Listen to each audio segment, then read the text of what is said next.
So I'll call to order. The members should state their names. Rob Horrigan, Sue Fitch, Kathy Raz,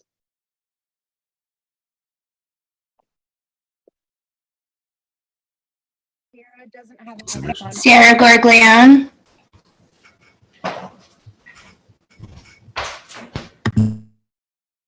Anybody else? So Kathy, I'm going to seat you for John Smoligan. okay, that's fine. So- I so- just spoke with him. He's not able to join. Okay. All right. So we're here at a show cause hearing. And the commission doesn't know this, but at the last meeting, Attorney Marcus and I decided that we would try to negotiate an agreement regarding 55 Garnet Road in Roxbury because of a tree cutting incident, and they've, in my opinion, and we're going to hear from our expert Michael Klein from Davison Environmental, and I'm very excited to have Mike on our team.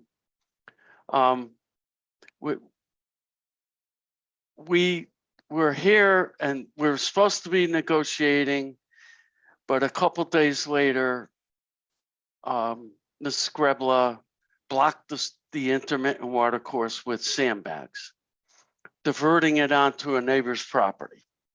Right now, that intermittent water course is running pretty strong, and I do have concerns that with snow, that's going to then be rain. It's going to be a lot of water. But the neighbors are aware of their rights, and there's nothing we could do to help them really, other than to continue with this process. So when I was made aware that sandbags were blocking the intermittent water course, we issued a notice of violation, and the notice of violation required that she remove those sandbags immediately.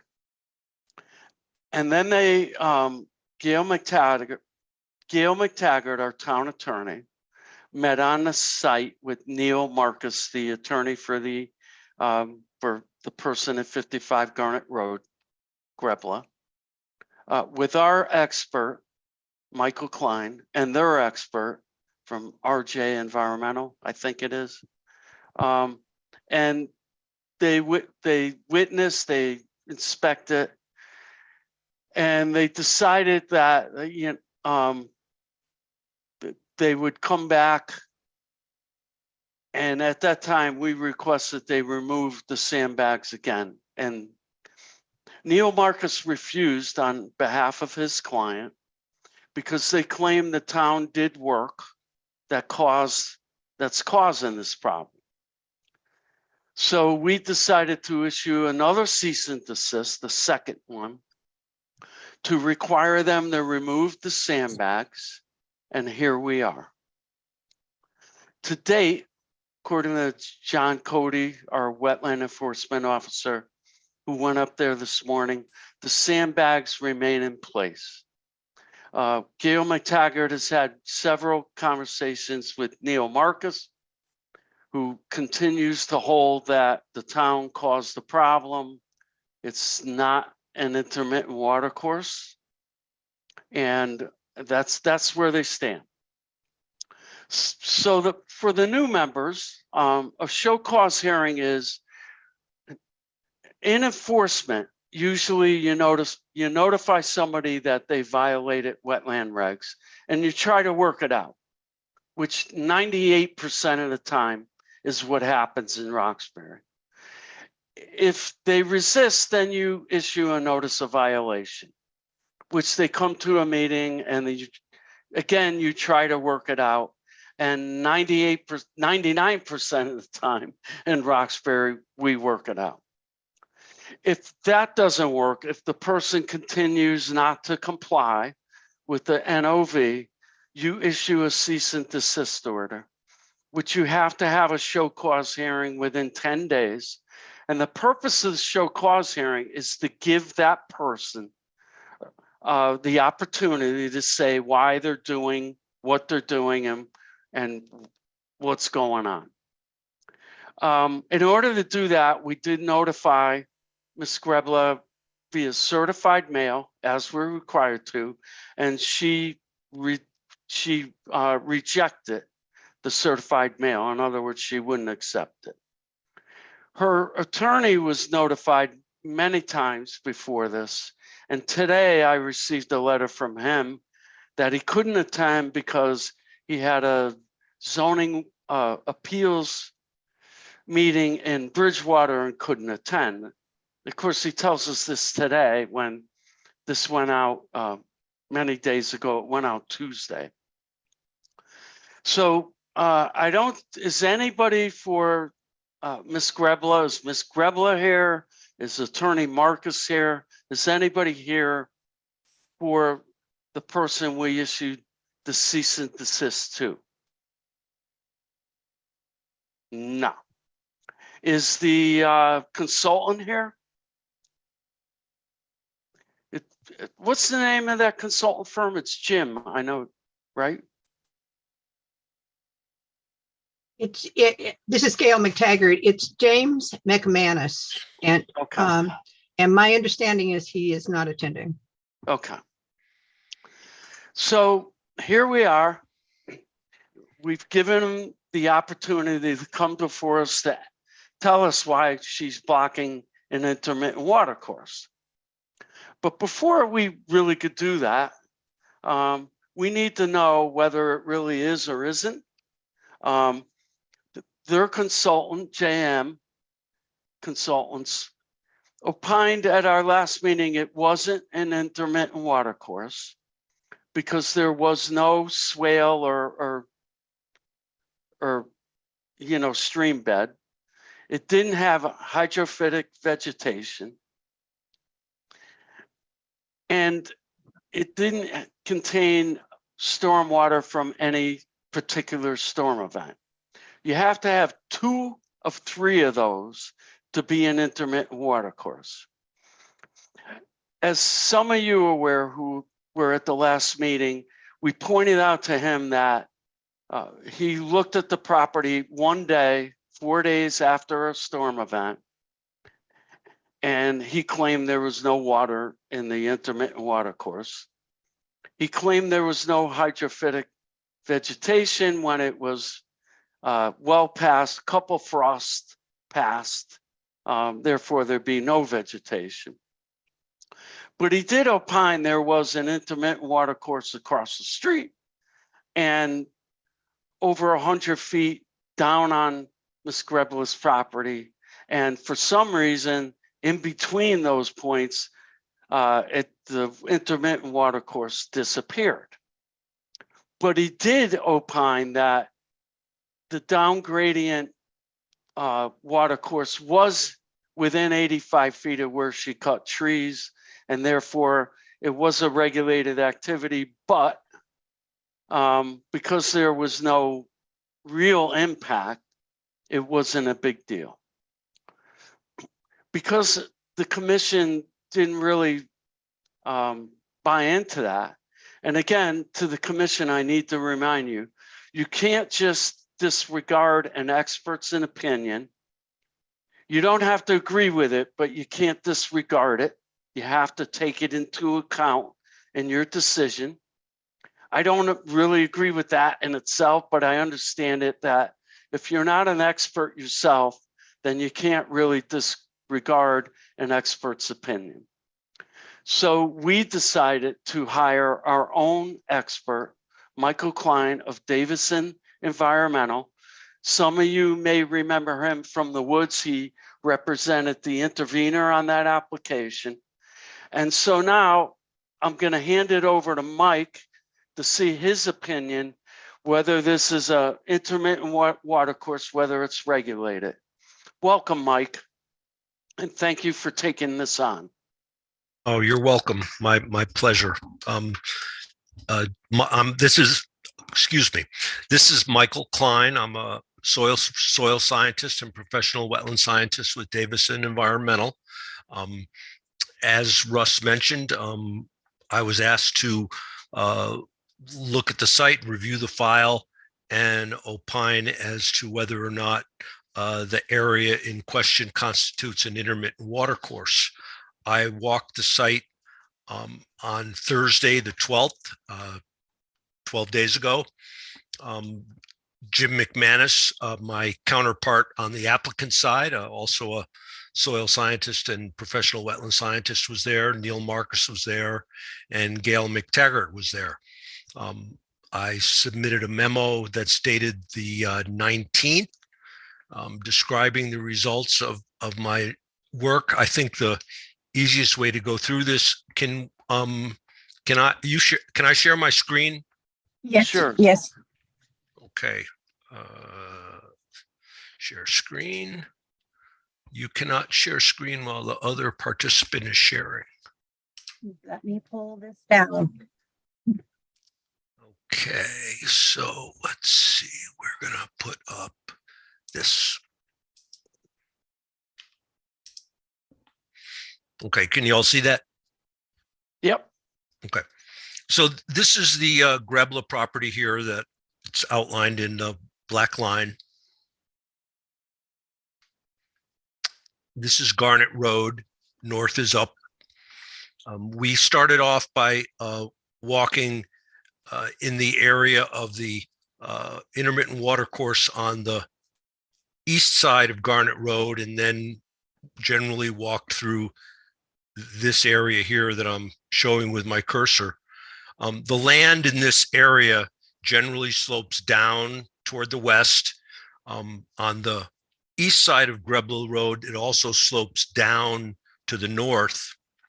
And then again, the land slopes down to the west, southerly again, and then westerly again. The direction of water flow is generally shown by these blue arrows.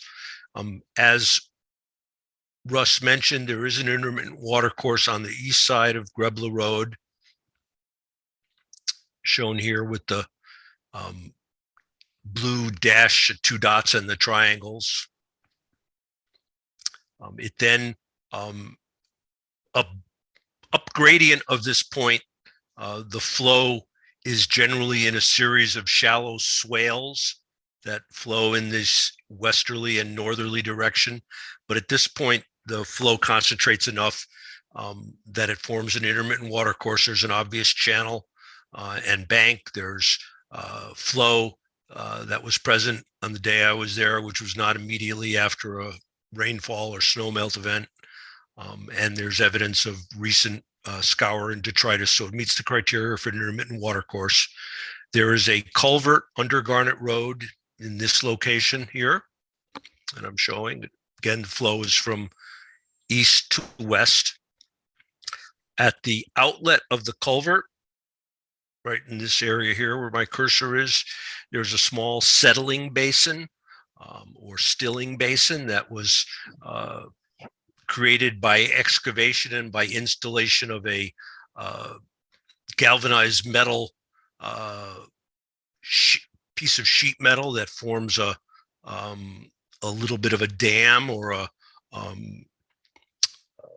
flow retarding device, and creates an area that makes it easier for the town to come in and remove a sediment that comes off the road. Then the water course reforms or continues, goes across a corner of the property to the north of Grebla. I think that's 49 Yes. Garnet Road, Yes. and continues in this approximate location where I'm showing it here. Mr. McManus and I both agreed that this is an intermittent watercourse, and we marked in the field the approximate downstream end of it. There is a point where the land, and let me move to the next drawing. I've got the figures backwards in my report. That was figure 2. This is figure 1. So this is, and maybe I can zoom in a little more here. Okay. So again, here's the intermittent watercourse, flows under the road in a culvert. There's a stilling basin adjacent to the road. Then it flows across a corner of 49 Garnet onto 55 Garnet, and it ends somewhere in this general vicinity. We placed a marker flag there. Mr. McManus was, at the time, had agreed to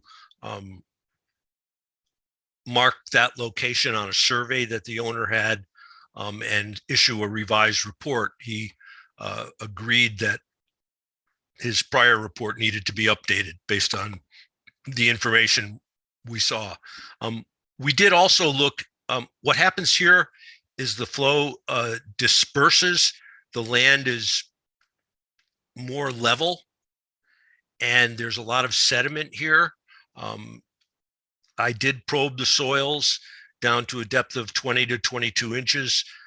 It's mostly topsoil and what I would characterize as road sand or sediment that's come off the road.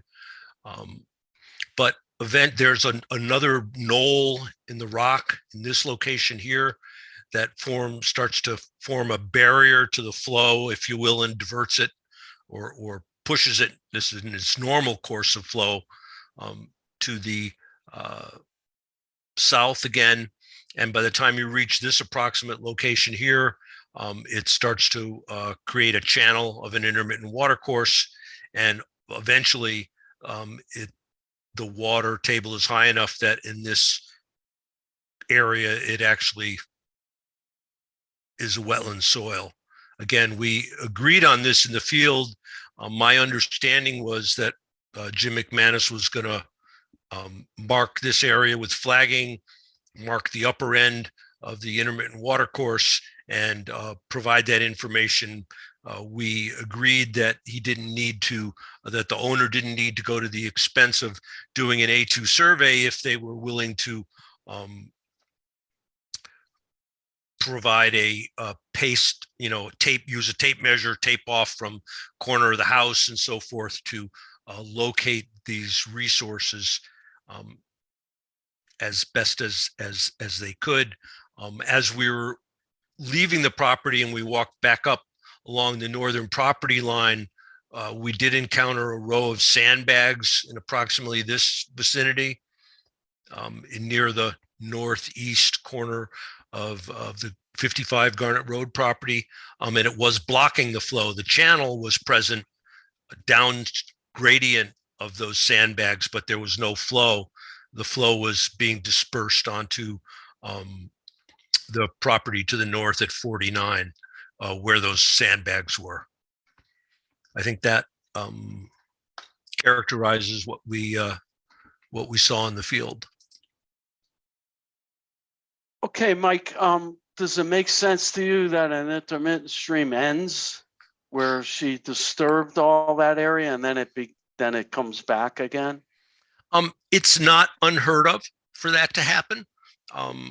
When the gradient lessens, sometimes the flow just dissipates into the ground or spreads out. There may not be enough velocity to carve a channel.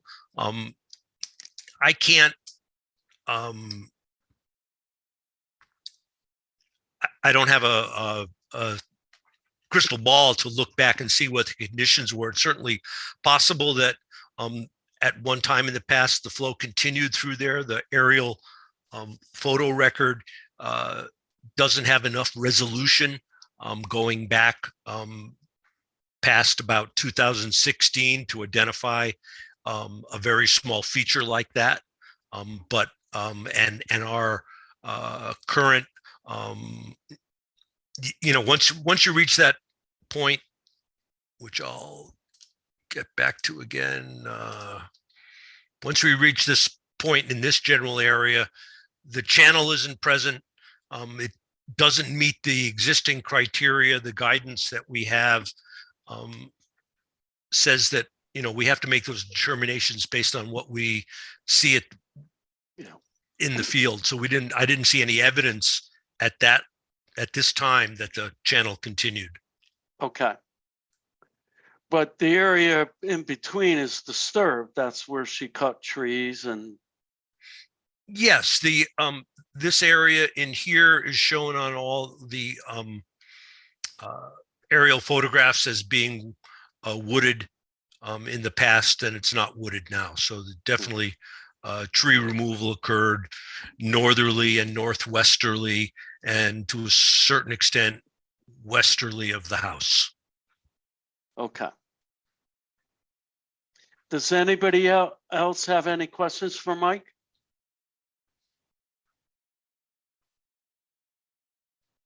Just the designation of the intermittent stream, where it ends, there was no clearing done up at that area up in there? Oh, yeah. If you look at this aerial photo, you can see that this area here in general was not wooded. In 2019, the wooded area generally starts here. Where this specific location is, this is just a sketch. Again, it's the, Right. you know, my judgment is it's the owner's responsibility to come in with a more detailed assessment to Yeah. demonstrate the exact location. But certainly there has been tree removal that's occurred within less than 100 feet of that water course. And it's possible that this area is less than 100 feet also. Yeah, Jim said it was 85 feet because he wasn't, in his original report, he didn't agree that any of what you're showing on Garnet Road and across Garnet Road was intermittent water course. And he claimed all the water was coming from the town drainage system, those swale that runs across Garnet Road on the other side of the road. Yeah, it's been my experience over the years that especially in these older road systems like this, that the cross culverts were generally installed in places where water flowed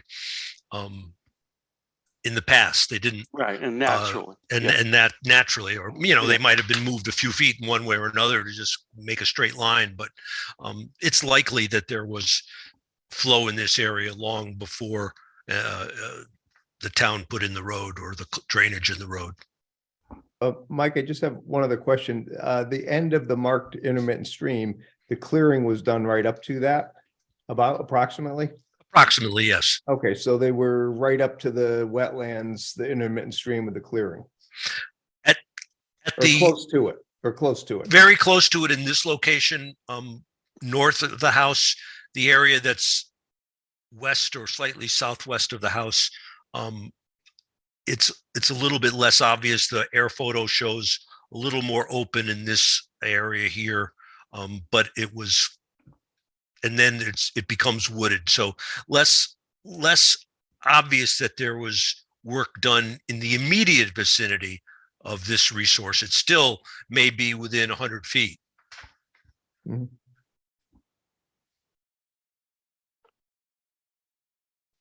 Any other questions for Mike? Mike, when you say this resource on that last comment, can you be specific about where you're describing on the property? Because there's two locations.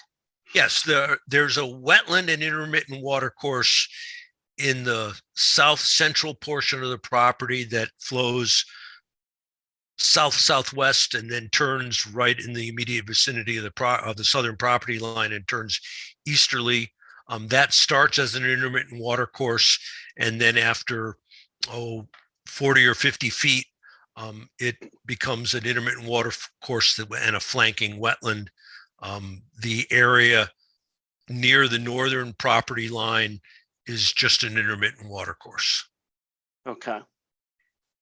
So Will- to be clear for the record, Mike, the area where you're saying we don't have an exact measurement is that the first area you talked about that runs on to the next property to the, what'd you say, the southwest? I don't Yeah. have an exact measurement for any of these locations, Right. but it's clearly, But the one that's up, that comes under the road and comes onto the property, you observe that the tree cutting was closer and associated and certainly within the upland review area for that watercourse. that's correct. I just have one more question, Mike.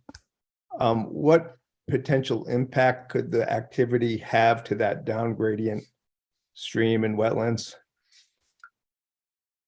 By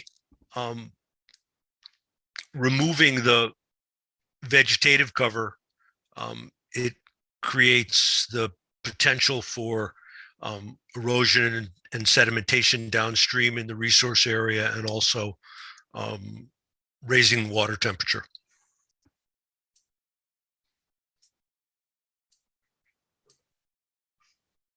Okay, anything else, Mike? No, that's, you know, Okay. my charge was to observe the conditions and render an opinion about the presence of wetlands or watercourses. It was my, you know, based on the conversations we had on the site, it was my understanding that Jim McManus agreed with my interpretation of the site conditions. I guess that's about it. Okay, Mike, thank you very much. That was You're very welcome. helpful. Going forward, I have to say a couple things. I do live on the road for 30 years, and I've always witnessed an intermittent water course that went through the property that connects where Mike has the one at the southeast end, southwest end connecting. I'm sure the town crew could back that up, and we'll have to work on that.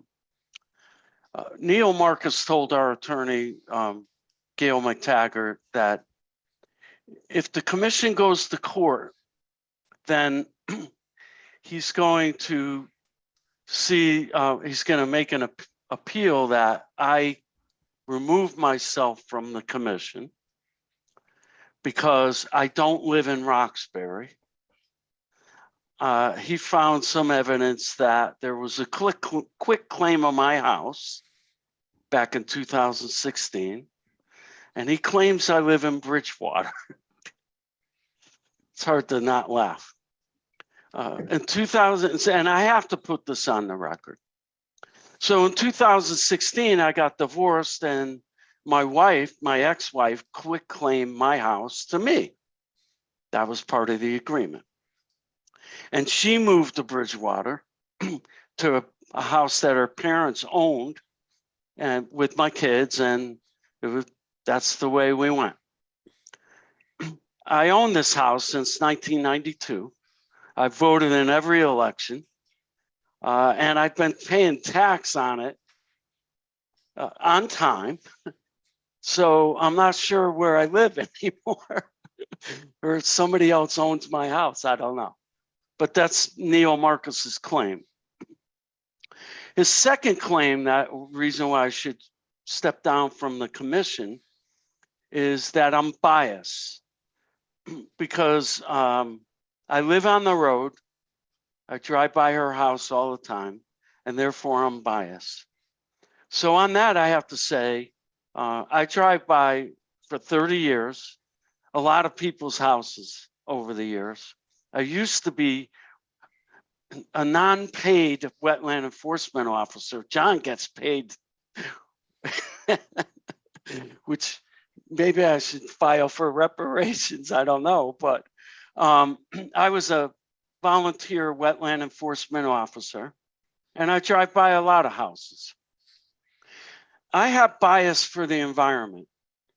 I care very much about Roxbury's environment and the environment throughout the state, and my record shows that. I have no bias towards somebody who violates wetland regulations. My wish is that they cooperate, like 99.9% of the people in this town, and we come to an amicable solution which I thought we had at the last meeting, where the intermittent water stream becomes restored to what it was. And she could do all the plantings she wants to do and remove all that wood that's all over the place and make her yard look nice. And it's very unfortunate that we're here. It's unfortunate the time I've spent, the money the town's going to have to spend, but it is what it is. I have no reason to step down. I'm not a neighbor. I'm four doors down and across the street, and nothing she does affects my property, which Neil says is not my property, but it is. I have nothing against her. Her daughter and I have had many conversations over the past about many issues when she was building that house. And I've actually helped that lady with the many problems she had building that house. I've talked to her many times, never had bad words with her. So there's nothing going on here. I don't know why Mr. Marcus, who's a good attorney, he seems to be throwing straws right now, but the commission will move forward, and the commission has many options to move forward. One option is to go to court immediately and file an injunction and require her to immediately remove the dam that she's built, which in my opinion is much more egregious than cutting down the trees. It's a huge impact, and it's flooding the neighbor's backyard. And unfortunately, the neighbor's a little scared of her and doesn't really want to hire a lawyer, because they could, and they could have filed an injunction, but there's nothing we can do immediately to make her remove that dam because it's on private property. We could close this cease and desist hearing because we did give them the opportunity, and the consultant for their side knew he needed to get us a report. The attorney was aware of this. She refused a certified mailing, and the attorney was told today that we're going to go on, and he could have told her to attend. But again, their game is, I guess, just if we ignore them, maybe they'll go away. I'm not sure of their game, but it gets deeper. So we could file a court injunction immediately. The other option, Mr. Marcus did request that we continue this hearing to January 31st, that's next Tuesday, so that he could attend. Now, I know Gail would say that's probably the way we should go if we want to go to court. But quite frankly, I'm fed up. I've been abused through this whole thing. I have an attorney looking at my personal records, making crazy allegations against me. But it's not going to stop me. I'm not stepping down. I'm going to be the chairman as long as this commission will have me. And the only people who will ever get me off this commission is this commission or the Board of Selectmen. And that's it. And I've been through hard times like this where people come at you. Fine, come, let's go. It's about the environment. It's about people's water rights down below this lady. It's about a neighbor's rights not to have water diverted on them. The law bothers me because we don't have the ability to immediately act and protect people's properties, and that attorneys can make up anything they want, and there's no justification for it, and he won't suffer any ill for it. They get away with it. It's kind of like Congress. So no, I'm here to the end. And now I'm at the will of the commission as to what we want to do next. So we could go to court immediately. We could give Mr. Marcus his say and have a meeting on January 31st, which I recommend we have in person at Town Hall, because Ms. Screbla always claims she doesn't have a computer, she can't do emails, so on and so forth. I don't know, Gail, am I missing any other options? Close the cease and desist and let them get away with it? Gail McTaggart, for the record, no, you're not missing any options. I need to correct one thing. I was the one that looked up the quick claim and determined that he was wrong about his allegation. So he didn't use the word quick claim. I just want to make that clear. He did make the rest of that complaint. To put it over to the 31st, this commission has put a lot of time and effort into this property and the violations that are on it, and I'm sure everybody's worn out with it. Would allow for Neil Marcus to attend and not be able to complain that there's a very short time for a show cause hearing. This client needed representation. She has trouble attending in person, and all the things that Russ has very well laid out. So I'm willing to go either direction with the commission, whichever way it wants to go. I think if we're going to bring this through a court hearing, I think it would be advisable if the commission can schedule a hearing for the 31st to do that. But I can also handle it if they cannot do that. Okay, so commission? I'd like to hear from the commission. Enough. Oh, go ahead, Sierra. Sierra, go ahead. I didn't want to take from anyone else. So here's my thoughts. I want to nail her to the wall as much as anyone does. But what can we actually get from her? Because I just get the feeling she's obviously not complying. So if we ask her to pay, she's not going to pay. If we ask her to do anything, she's like, can the court make her do anything? Can we get anything out of it? But, you know, we're going to be pouring so many resources into it. I don't want her to get away with it. But that's what my question is for Gail. Do you want me to answer that, or do you want to do that, Russ? No, Gail, you go ahead. Basically, Sierra, a court order is a court order. It's a serious matter. A court order is a serious matter, and many times the judges will be supportive, actually, of the town in an enforcement matter. If there's no procedural issues and we're correct and we've done the job here of getting expert advice and we follow that advice and we still can't get compliance, the court can order fines for $1,000 a day, with each day that the violation continues being a separate violation. On a willful violation and a repeat violation, you can end up with up to $2,000 a day. And a court-ordered fine, which this would be, is a very different thing than a citation where there can be appeal of that citation on the local level. Judges, I should tell you, sometimes are very pointed to the person who's conducted the violation and will give them a week to bring everything into compliance or some period of time. And if they don't do it, then they bring them back and then impose the fine.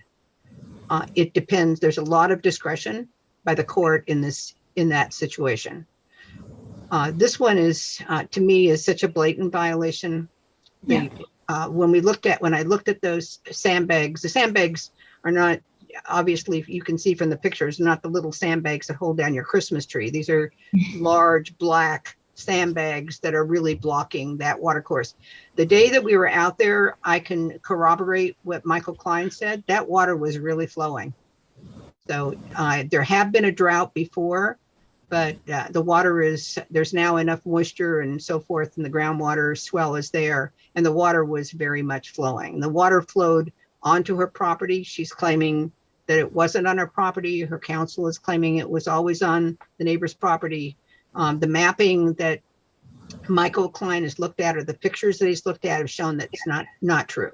And then what if she refuses to pay?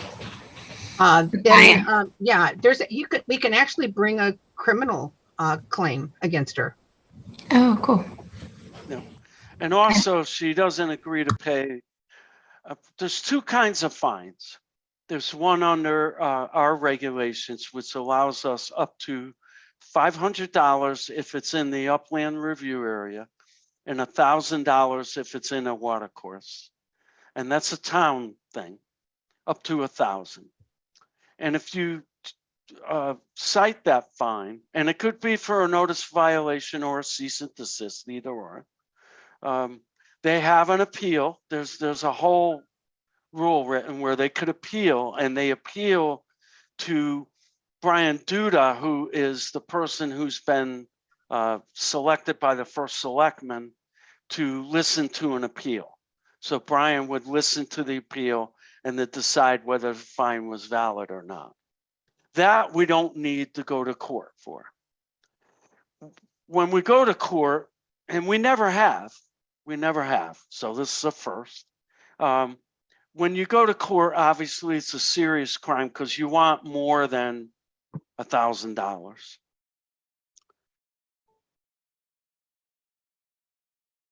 My concern was just, she's ignoring us, but she can't ignore the court. No, she can't ignore the court. She can't ignore a fine from the citation in the town, because if she doesn't pay that, the town could lien her property. Oh, they could. Okay. I just wanted to see if there were real repercussions for her because she's just ignored everything so far. I may add that we're entitled to record the cease and desist order also onto the land records. Right. So she'll never sell the place with a cease and desist and an outstanding fine, which I believe interest gets tacked on every year like taxes. So it's not in her interest. So this is what I'm going to propose to the commission.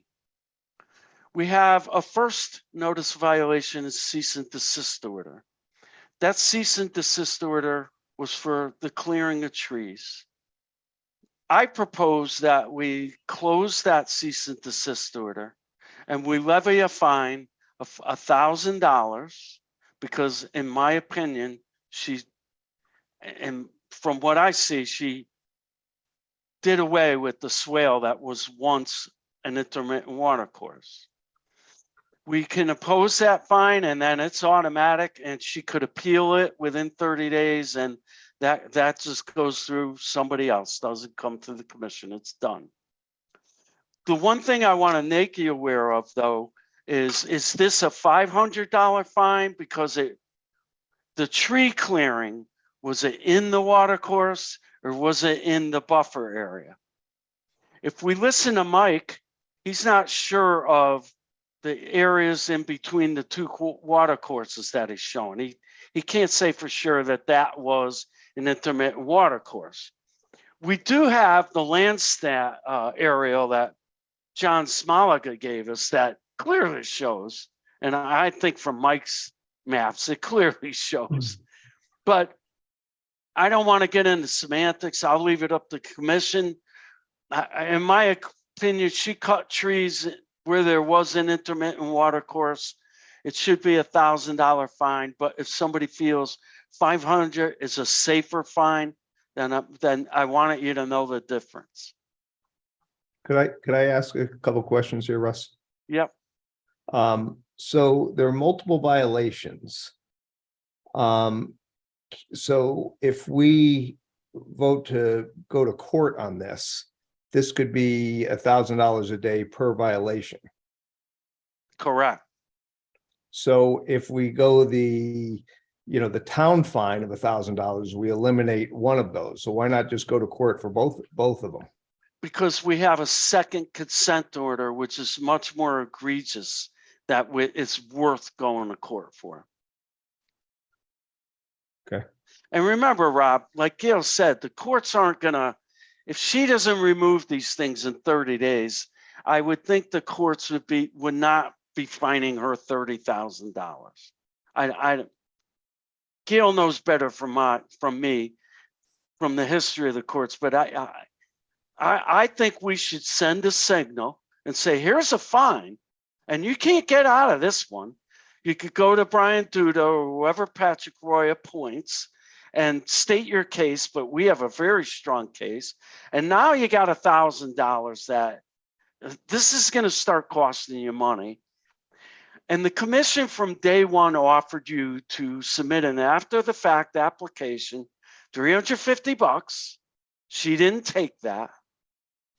We've offered to mitigate this and have a agreement, which would have been to the benefit of both parties. And her answer was she dams up the intermittent water course with huge sandbags, which she couldn't have done. Again, a contractor had to have done that, or somebody she knows. I hope it's not Bob Montesi. I'll have to call Bob. But if we impose that $500 or $1,000 a day fine, what's going to force her into rectifying what she's done? Other than, she's going to have a fine on her property. She's not going to pay the fine probably. So there'll be a lien put on her property, but the wetland still is not, the intermittent stream is not going to be restored. I think the only way to get her to act on anything is to go to court and have it forced upon her. Absolutely. But I'm recommending a two-pronged solution. Russ, Fine her on the first NOV cease and desist, close it. On the second NOV cease and desist, go to court. Gail's recommendation, I don't want to put words in what Gail said is she'll do what she wants. But I know, being a good lawyer and knowing that she's going to be the one to go to court to defend us, she's pushing us. Well, she pushed me to keep this open till the 31st, so that as she does go to court, she could say, hey, look, we even extended it another week to give Neil to be there. And Neil came and had a say. So I think it's a two-pronged attack. It's saying we're done messing around with this. So here's a fine that we don't need to go to court for. And on the other issue, we are going to go to court. Russ, can Yes. I have a question? So I'm a little confused. So I just want to get it straight. Why we can't keep both open? We can't, To Sue. go to We court for can. that. We Because can. We can keep I- them both open and go to court with both of them. This is my idea. Let's hit her with a fine, and we still have a cease and desist to go to court with. Because I kind of too, is I was thinking like what you just said, that if we have a meeting and give plenty of opportunity for her to show up and have the meeting in person as you recommended, and an opportunity for her attorney to come, and also for her expert to come.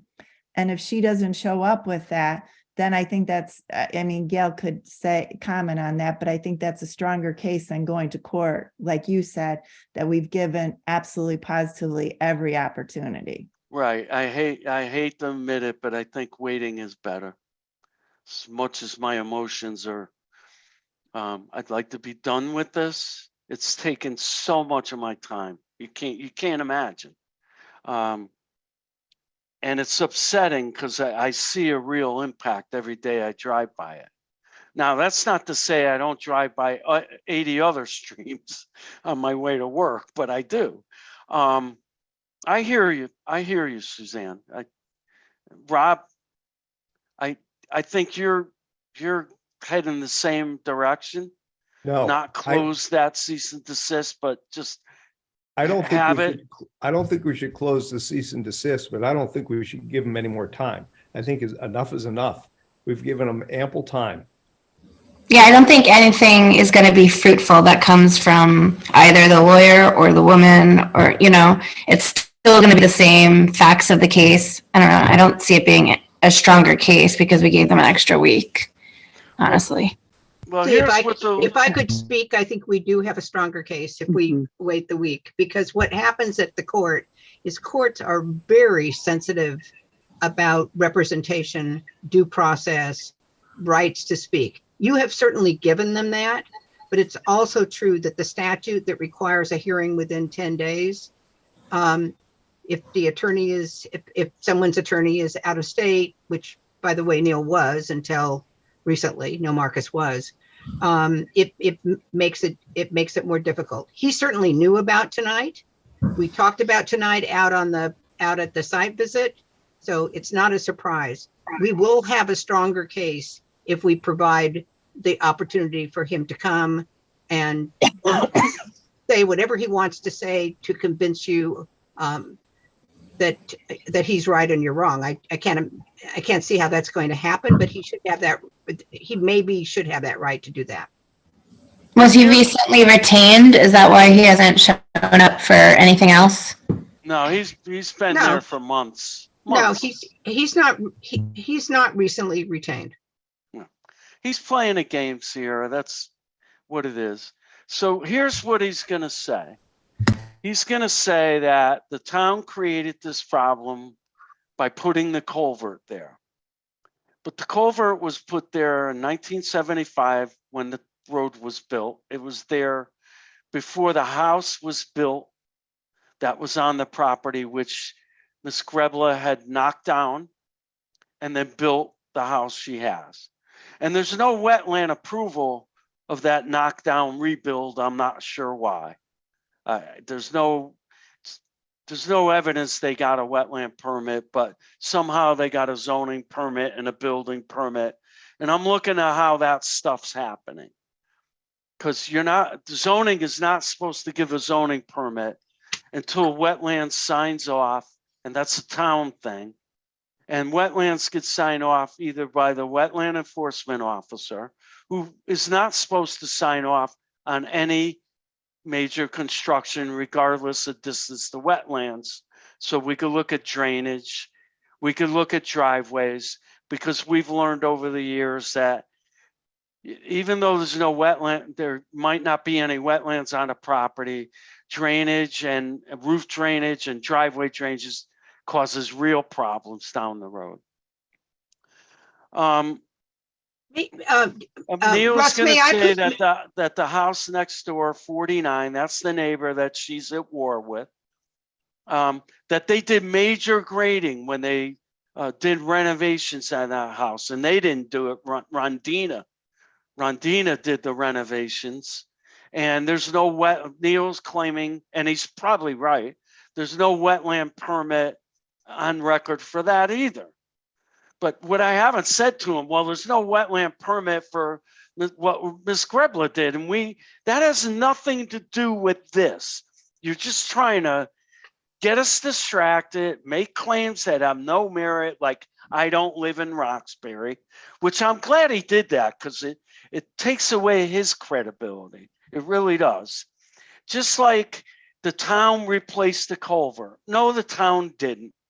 And I think if we have another show cause hearing, we have Butch Finch and Pat Roy at that hearing and Barbara Henry at that hearing to say that the town never did any kind of construction on the road other than normal maintenance. And all the town does is grade the road, and they dig out at the end of that culvert. It's a plunge pool. And the reason for it is if you didn't do that, water would run out. It runs out of there at a high velocity. It would cut right through her property. And she complained back in 2021 about that.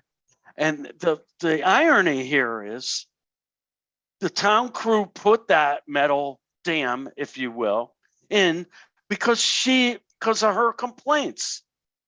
So we put it in, and now she's complaining that that we're diverting the water onto her property. She has such a weak case, but the problem is she doesn't have an attorney who is playing fair with us and playing with us with some respect and dignity, like he would like to be treated. And that's what you have to deal with, because he could say what he wants to say, but with attorneys, they get away with it, in my opinion. Now, I may talk to Gail about filing a complaint with the Connecticut Bar Association against Neil, especially because he's personally attacking me and making up stuff. I don't know. Is it worth it? Probably not. I have better things to do with my life. I'm sure all of you do too. But the fact of the matter is, I'm going to listen to what course you want to take. I'm hearing both Sierra and Rob want to go right to court. I'm hearing Kathy. I haven't heard from you. Russ, first, thanks so much for all your service to this town. I think that we're lucky to have a person leading this commission who cares a lot about the town and drives around and notices. I think that's a great quality of all the citizens of this town. We enjoy the roads and we enjoy driving around and checking out the neighborhoods and such. So thank you for that. In terms of next steps, I hear Gail, and I think that I am in favor of waiting the week and reconvening on the 31st. I recognize her expertise, particularly when in a court of law, and so I support that that recommendation. In terms of splitting the two cease and desist, I recommend holding together, keeping them both open. Okay. So what I'm hearing is we're keeping the first consent order open. We're not going to levy fines. And we have a 2-2 on whether we should do this now or wait a week. So I have one more question. Go ahead. So why hasn't the attorney ever appeared in all of the times that we have requested her presence, Grebla's presence? It's hit. Well, she claims she can't speak English. She doesn't have access to Zoom. She's not computer. No, not her, her attorney. He's been on. He's been here. Hasn't he? Rob, hasn't he? Once, right? Yeah, He was here. I once. believe he was here for He one attended. meeting. Yeah. Has attended. So it's 2-2, and again, I didn't want this, but it's coming down to me, and I'm going to go with Gail. I'm going to listen to Gail on this one. If you talked to me 3 hours ago, I was screaming at Gail that I want to go to court. I want to go to court now, but I understand that she's given us good advice, and we've gone this long, and it's a process, and we need to let it play out, as frustrating as it is. I did want to go to court immediately to get those sandbags out of the way. So Gail, there's no way to go to court to get the sandbags out of the way, but keep the cease and desist open? Actually, Probably not, because well, actually there is. You can go, okay. yeah, there actually is. We can go ahead and do enforcement, particularly criminal enforcement, willful violations. It's just that the process and the expense of it for a week probably doesn't make sense. The other part of it is that during the day when these allegations were rolling out from Attorney Marcus, which, by the way, if you read his letters, you'll see that his claims change over time. So this is a lot of advocacy that's going on that is not necessarily related to fact. And we were able to get from your road crew an email responsive letter that says that one of the members of the road crew has been taking care of that property for several decades and knows that the road was built and put there in 1974 and that no pipe was changed. If a pipe is the same as a pipe that was before the wetlands regulations, which it would have been, then there is no requirement to come to this commission for maintenance. on new pipes and things that are changed, the town should come once a year, maybe to the commission and get approval to do those things. So that claim that was made by Neil Marcus has no merit. And so we were able to get through a lot of what we might have faced during the litigation, but we're able to resolve those factual issues, which is very helpful. Okay, so we're not gonna close the either cease and desist order, and we will keep this cease and desist order open and continue the hearing till January 31st, that's Tuesday, at 7 o'clock, and it'll be held at Town Hall. Now, could members of this commission attend? Are you open that night? It'd be good to see everybody, to be Yeah, honest with you. I don't know yet, Russ. All right, Russ, I have been ill and could, so I am a maybe, but can certainly attend via Zoom. So it depends on whether or not I'm better. okay. Sierra? I think I am good Okay. for that Tuesday. Sue? Yes, I can be there. And Kathy, would you text John and ask him if he would be available? I will, Russ, he's had some personal things going on and he was headed to the airport and headed out of town. Yeah. So Yeah. I don't know that he'll be back in time, but I'll certainly let him know. Okay. All right, Gail, Russ, the meeting could also be hybrid. So that if well, you it's have, gonna be both. It is gonna Yeah, be hybrid. yeah. Yep. It is gonna be both. So Kathy, like if you can't come in, you could join, but I think it's easier for Julie, Katie, if we do it in person because Neil's gonna make all kinds of claims. So Gail, tell Neil we agreed to the 31st, but we want evidence. Tell him a cease and desist hearing is like a court, and he's throwing a lot of words around and provided no evidence. He said we have videos, we have this, we have that, and hasn't provided a shred of evidence. And we need evidence or he's wasting his time and our time.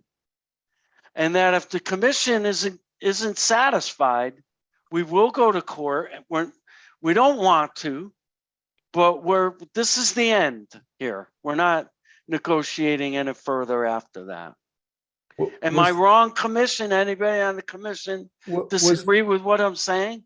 No, but was the 31st a date that Neil picked that he can be there? It was. today on the phone, we talked about a date that would work. He does seem to travel a lot, and the 31st was a workable date. If he doesn't show up on the 31st, this commission is right back where you are right now, but you've done your best.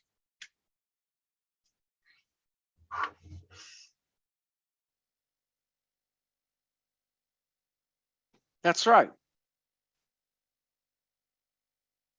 So I'll make a motion to continue the cease and desist order, both the first one and the second one, to January 31st, 7 p.m. at Town Hall. There will be a live meeting for those who could attend live, but it will be hybrid where there will also be Zoom available. This way, Ms. Grebler can't claim that she's not computer literate. She could attend the meeting at Town Hall, and I will be there, and John Cody will be there, Julie will be there, and whoever else could be there. So I'm making a motion to continue the cease and desist hearing. Do I have a second? Second. Any discussion? All in favor? Aye. Aye. I Okay. And may I just inquire, that's to clarify, that's both cease and desist orders, right?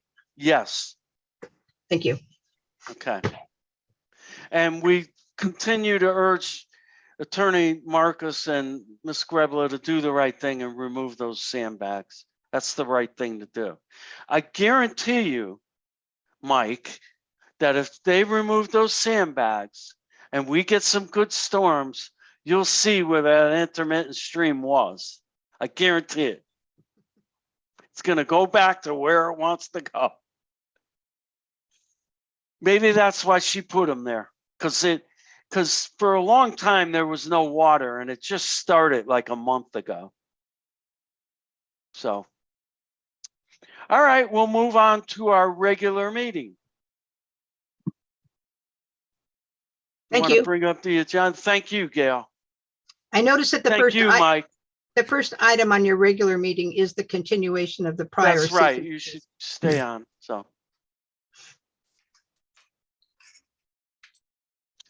Welcome, everybody, to the regular meeting of the Roxbury Inland Wetlands and Watercourses Commission for Tuesday, January 24th, 2023. Happy New Year, everybody. Another year flying by me. I'll call to order. Rob, do you want to start? Rob Horrigan, Sue Fitch, Sarah Griglione. And I will see Kathy for John. And Kathy Roz. So, any communications with the public? Anybody here from the public want to say anything? No. Approval of the minutes from the regular meeting of December 20th, 2022. Anybody have any comments on that meeting? I wasn't there, Russ, So you could abstain. so I'm abstaining. Rob, you want to make a motion? yeah, I'll move to approve the minutes. Second. All in favor? Aye. Aye. Aye. Old business, Grebla, 55 Garnet Road, cease and desist order. The cease and desist order will be continued till January 31st, 7 p.m. at Town Hall and on Hyper. Next, Janet Dennis McDonald, 6 Baker Road, septic system for accessory apartment. The problem with this application has been, there's been so many applications submitted, withdrawn, submitted. The commission gets confused. So at the last meeting, we asked CCA to give us a final drawing on exactly what they want to do. So we didn't have drawings with crossouts on them or hand drawings. But this is for a septic system, it says, but I thought we approved the septic system. Maybe we didn't. Mr. Chairman, Steve Sullivan here from CCA. Thank you, Steve. You're the one who yeah. can set me straight. Go ahead. Yeah, so the application was for the proposed septic system and changing the use within the existing accessory building to a 2-bedroom apartment. Correct. And over the course of the last couple of months, just like you said, there's been some confusion on what's been approved out there because there's some hand sketches and several different applications. So the plan we submitted on January 10th, we believe memorializes what's been approved and what they're looking to do. The pole barn was approved in 2020 Right. with the proposed driveways. And the original accessory building that was approved, I think, in 2018. But apparently, I guess the septic system was never part of that or something. So that's why. No, Mr. McDonald it asked us to- wasn't. He asked us to. Dennis was claiming that he didn't need our approval because the health department approves it, and that was several months of back and forth craziness. Yeah. So But we now got the health department to so- reapprove the septic system. Where it's showing, right Correct. now, in Yep. front of the building. Yep, right to the southwest corner. And so this application is to approve that and to approve the change in use, because we approved the original accessory building for storage only. And in Correct. order to put apartments in there, the Wetland Commission needs to approve that use, that change in use. Correct. Okay. Anybody from the commission have any comments, questions? I do. Go ahead, Rob. Is there any way you can blow this map up a little bit? Hold on.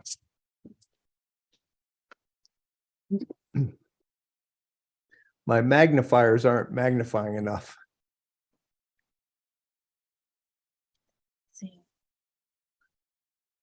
Better? Yes. Okay.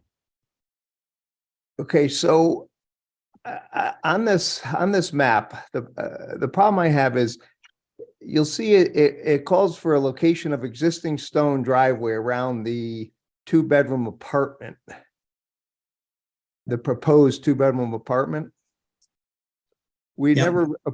never approved that. We approved the accessory building in 2016 without a driveway. And then when they came in for the proposed pole barn, we approved the barn and the proposed stone driveway, which goes from the entrance to the house. So after speaking with the owner, and when they built the accessory building, they decided to stabilize around that accessory building with the crushed stone surface. And that was part of the certificate of completion that the land use staff signed off on. Right. And the crushed stone surface, I mean, accepts, there's no gutters on that accessory structure, right?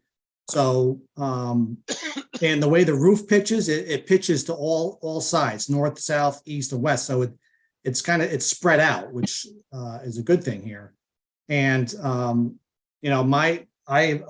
visited the site and I didn't see any adverse erosion around the stone driveway or around the building. The crushed stone surface accepts that runoff from the roof and lets it run off through the voids of the stone and then into the surrounding native soils. So that was part of the certificate of completion in 2018. And it was shown also. I'm Go ahead. confused as what you mean by that as part of the certificate of occupancy. Yes.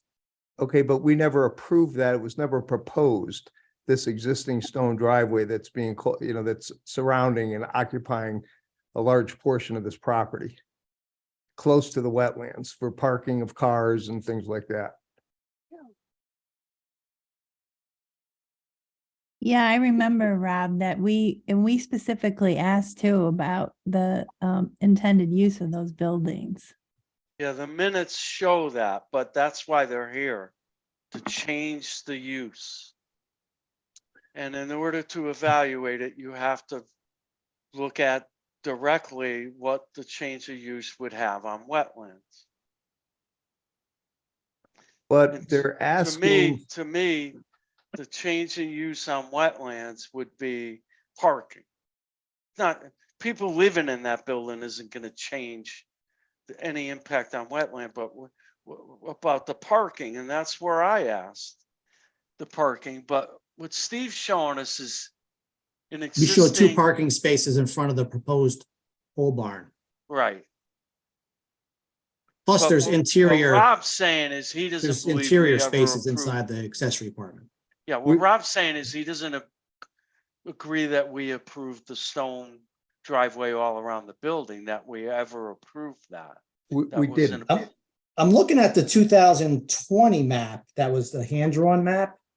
That was the approval of the pole barn. It showed that as existing gravel around the accessory building. So wasn't that map approved? I believe it was. That's showing it as existing. There's never been an application for this driveway. And if you look at the 2016 minutes, when we approved this accessory apartment, it was stated that this was for the building only, no driveway. So this driveway area around the accessory apartment was put in, and then lo and behold, it's called existing, but it was done without approval of the Wetlands Commission. So how do you want to proceed? Do you want another application for the stone driveway? Because I don't think there's any negative impact from the stone driveway to the surrounding area. It's a crushed stone, so there's a lot of voids in that crushed stone. It's not a gravel situation on the east, north, and south sides. I just personally, I look at this and I look at a lot of coverage of driveways and roofs and, you know, right up against the wetlands. Areas for parking right against the wetlands with the driveways pitched towards the wetlands. I'm not an expert, but I think that there could be some impact there. Well, I think if we knew all this development was going to go on, we probably wouldn't have approved some things. But the applicant very wisely did this piecemeal. He did it confusing because he didn't submit the surveyed plans. He submitted things like this with red things on it. So yeah, here we are. I don't personally think that that stone driveway has any impact on the wetlands other than shedding more water into the wetlands, which is a good thing. There's not a lot of focused water like roof drainage, catch basins with outlets. I know it upsets us that somebody does that, and we don't want them to get away with it, because if everybody does that, then why are we wasting our time being on a commission? I get that. So I agree with you, Rob. That was never approved. Never. That was done after the fact. So what I would like is an after the fact application for that driveway with the $350 fee. It's not a fine, it's a fee. It's saying that, you know, people who follow the rules and submit applications and pay $100, you know, next time follow the rule and it'd be better. Because quite frankly, I've went out there, I looked at it, I agree with Steve, I don't see erosion. And I don't want to, I can't make a big deal over something that's not a major impact or significant impact. But Rob, if you're thinking we need to have a soil scientist look at this, he's going to hire JM, and JM's going to say whatever the guy who's paying him's going to say. That's my history with that guy. I've lost credibility with him. Well, didn't we require that of the proposed stone driveway that was put into the existing house? We did, and with the proposed pole barn and the 2-bedroom of the storage building, and JM's conclusion was that there will be no impact at all to wetlands. And in this case, I kind of agree with him. But we weren't talking about, I don't know what the square footage of this stone driveway, but it's enormous. That goes around the entire property. Well, Julie, what The- day the- are we? Aren't we on The day way I 6? look at it though, is I'd rather have the roof runoff dump into a crushed stone surface than topsoil in a grass surface. I mean, you get all the voids of that stone for it to spread out and infiltrate into the ground. But it's not just a splash pad. It's an existing stone. They're referring to it as an existing stone driveway. So there could be all sorts of vehicles and you could park, I don't know, you could park an enormous amount of things right up against the wetlands, all pitching towards the wetlands. I just think it's a lot to ask on this small piece of property close to the wetlands, all these barns and driveways and, you know, it's just an enormous amount. My opinion is it needs to be looked at. Okay, others? I- Suzanne? I agree with Rob. Kathy? I agree with Rob as well. Sierra? I don't really know because I don't really know the property. Okay, fair, I don't feel like I can fair, comment. honest answer. I like that. Honesty. Julie, what day are we on? Aren't we on day 65 where we either need to make a decision or request an extension? I would request an extension at this point. This is definitely, this has been going on, this is, I want to say, your second month. You'd run out of time going into another month. All right, and Rob and Kathy and Sue, what is it? Because we need to end this, if the applicant gives us the extension, what is it you want for the next meeting? Because we need to make a decision at that meeting. I think if anyone came in with this application, we'd be looking at some expert to tell us that it's all okay. It's not gonna have any impact to no increased runoff, no impact to the wetlands for the proposed use. You're talking about just the stone driveway around the accessory apartment building. I think it's cumulative, because, now we've added more impervious area. It's not impervious, No. Well, that's, some towns do call it impervious. but it's not from a, Well, from a I'm just- Well, they realistic could- standpoint. They could pave it in the future and we can make it where it's never paved. That could be a condition that you can't pave it. True. And you can't store vehicles there. You could park vehicles related to the 2-bedroom apartment, but you can't store other vehicles there. It's true. I And- just think and what's, Steve is an expert. So I just want to make it clear for the next meeting, like what kind of expert? Are you talking wetland, like a Mike Klein? I would think are- Mike Klein Yeah. would be good. I'm puzzled as to why you need this much driveway if you're not gonna be parking things on it. If it's, you certainly I can't think the drive- applicant's on the call. Can they? You can't speak up? drive between the proposed pole barn and the accessory building. Hey Russ, Brian McDonald, how are you? Hi, Brian, good. Hi. So that building needs access on all sides just to get to the garage doors. So that's why that surface is there to actually gain access to the building. And it has been looked at even in its present state, and it is conclusive that it didn't have any effect on the wetlands by an expert. And nothing is ever stored outside in, great proportion, around the building, and it will never, ever get paved. Nothing in town that my family owns has a lick of pavement on it at all. Never will.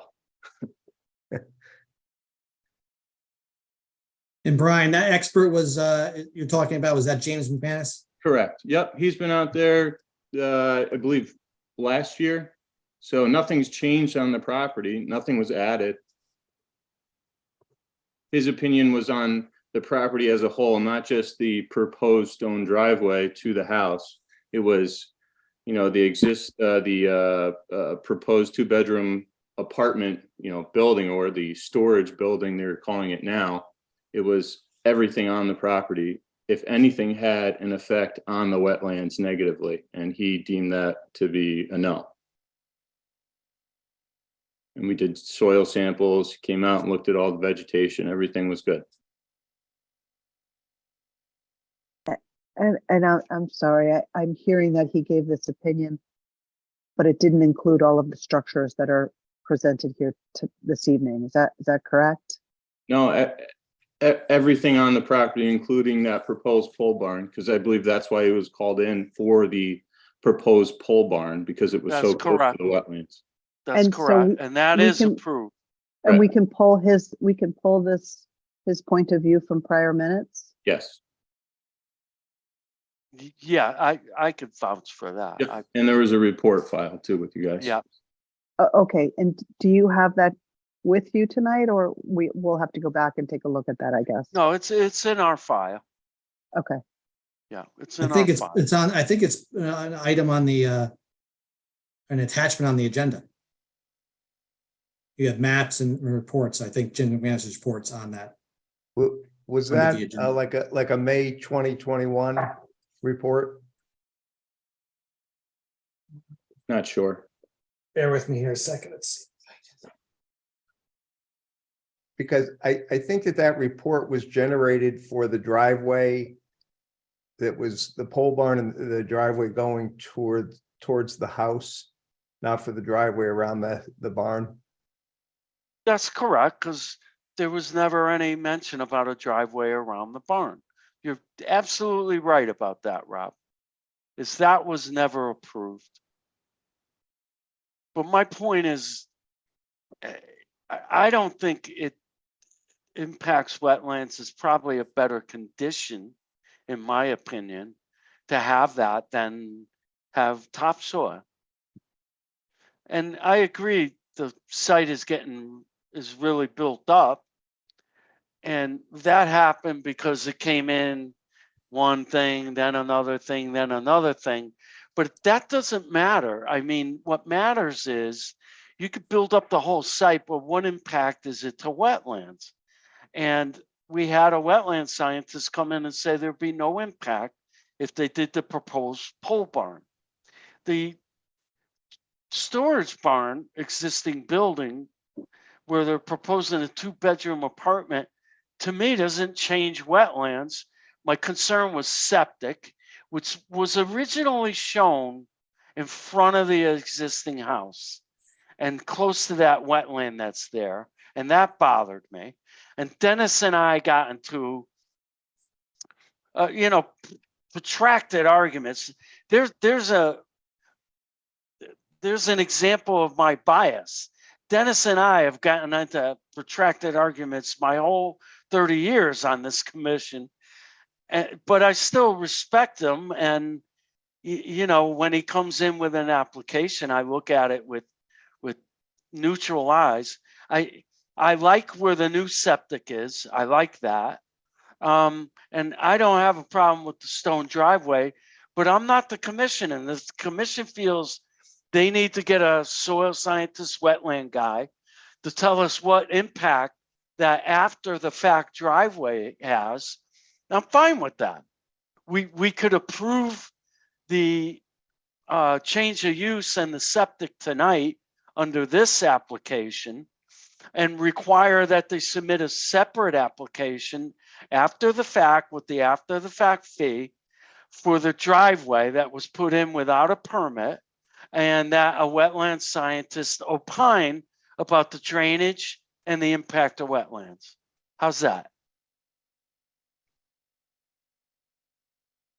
Unless you have a problem with the septic and changing it to an apartment use. Was that a motion?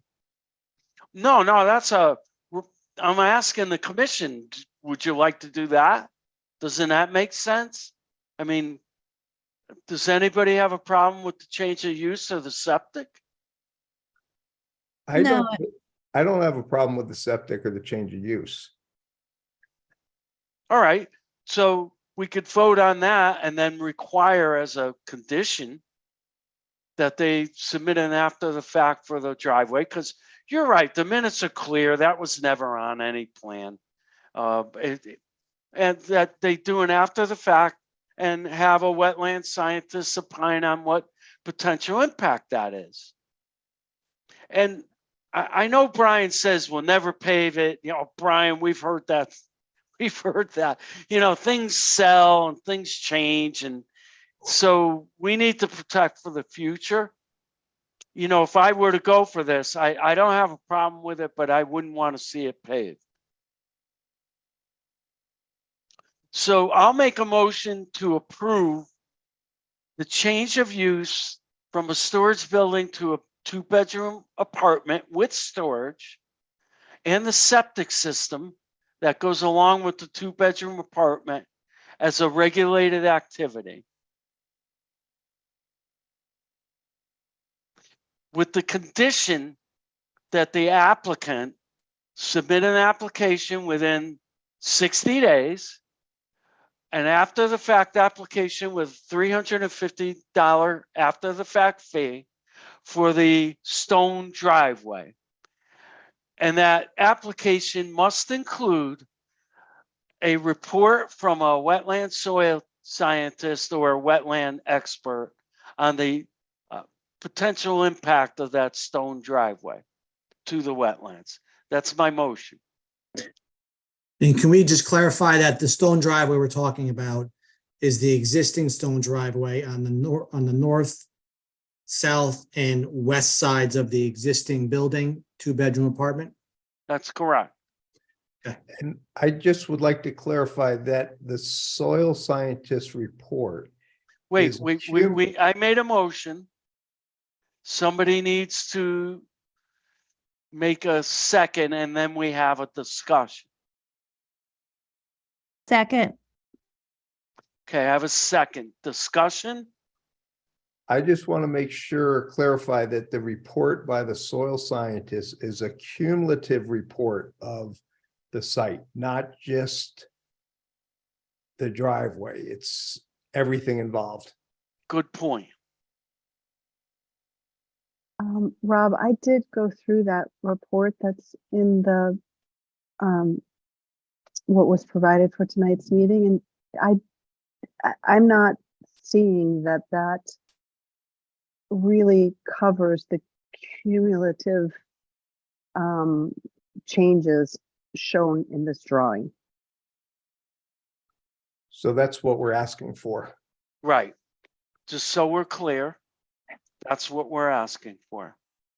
So I have a motion, I have a second. So I'm looking for an approval with a condition. So all in favor with the condition that the wetland report must include all development on the impact of all development on the site and the proposed development that has been approved. All in favor? Aye. Aye. Aye. Aye. Sierra? Aye. I said it. Motion carried. Okay, thank you. Thank you, Steve and Brian. Thank you very Okay. much. Take Yeah. care.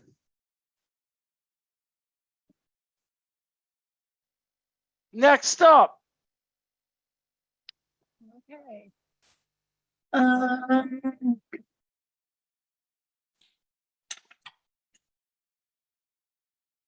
Here we All right. go. We are looking at the deer fence. do you have a map? Yes, let me get down to that.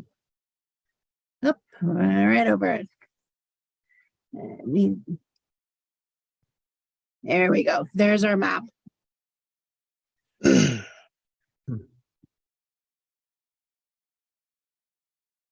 Hi, Paul. Hey, good evening. For the record, Paul Smansky, professional engineer, representing the applicant Stone Ledge Sam LLC.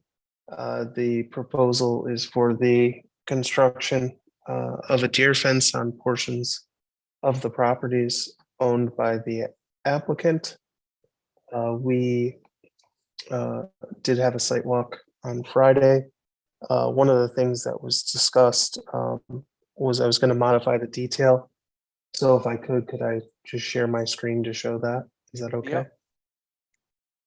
I This think you got down it. and How long a deer fence is this in feet? Let me click on the map. Hold on one second.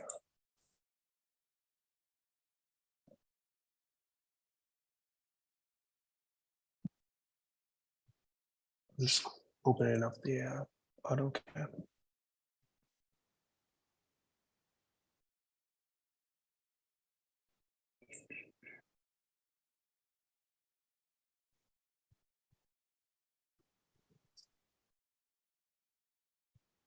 Just measuring it quickly.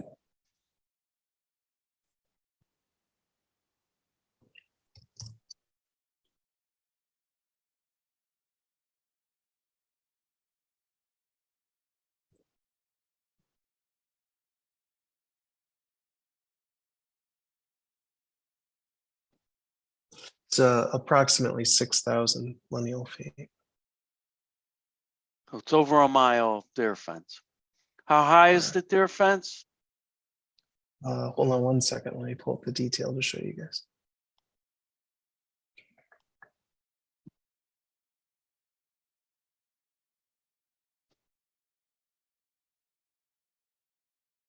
just get into the file.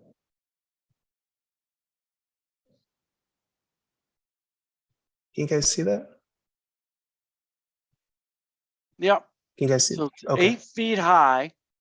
Yep. So what we Is it did was electric? no, not at all. No.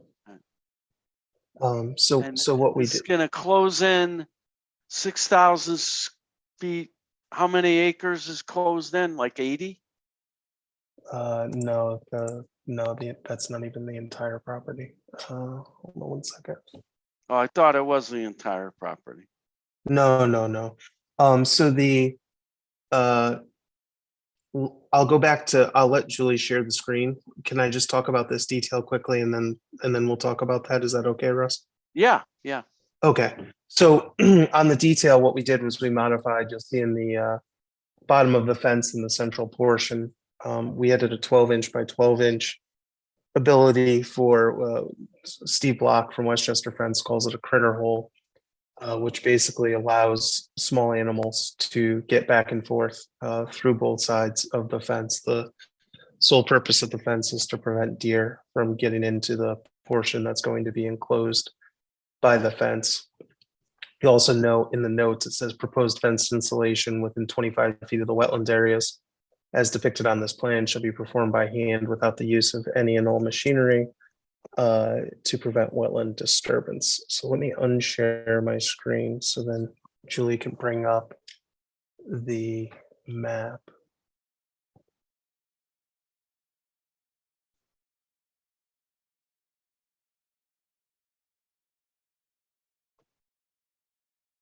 Was I able to give up control?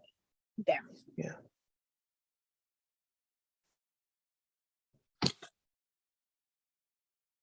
Okay, so what we did was there's a water course which runs along the easterly side of the property. So that is outside of the fence area, and the southern portion of the property along Good Hill Road, we kept it north of the water course. So the water course travels along the easterly property line at the right side of the map from the top to the bottom. So from north to south. Then when So- it gets towards the bottom of the property, the water course then goes to a small pond where the bridge is and then travels westerly. And then on Painter Hill Road, we've kept it off the road. So the wetland system that's along the road in the northwest corner is not within the fence either, What's the purpose of this? to prevent deer from eating. From for eating, deer from prevent eating deer the from eating? eating the vegetation within the fenced area. Couldn't they like spray the vegetation?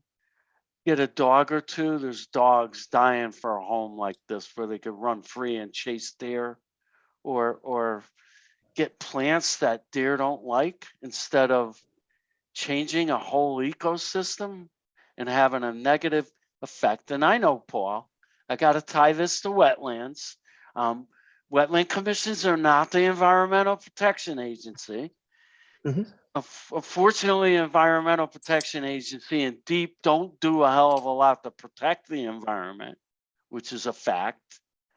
Shepard River is the case. Can't you talk to your client and say, this is Roxbury where animals run free, and that's why people move here to enjoy the natural beauty and wildlife? Because first of all, if you build this, what happens to the deer that are trapped? So what happens Coyotes is eat them? coyotes Would anyway, but yeah, and they don't have a chance. but coyotes could fit within that enclosure because they would have the ability to get through that critter hole.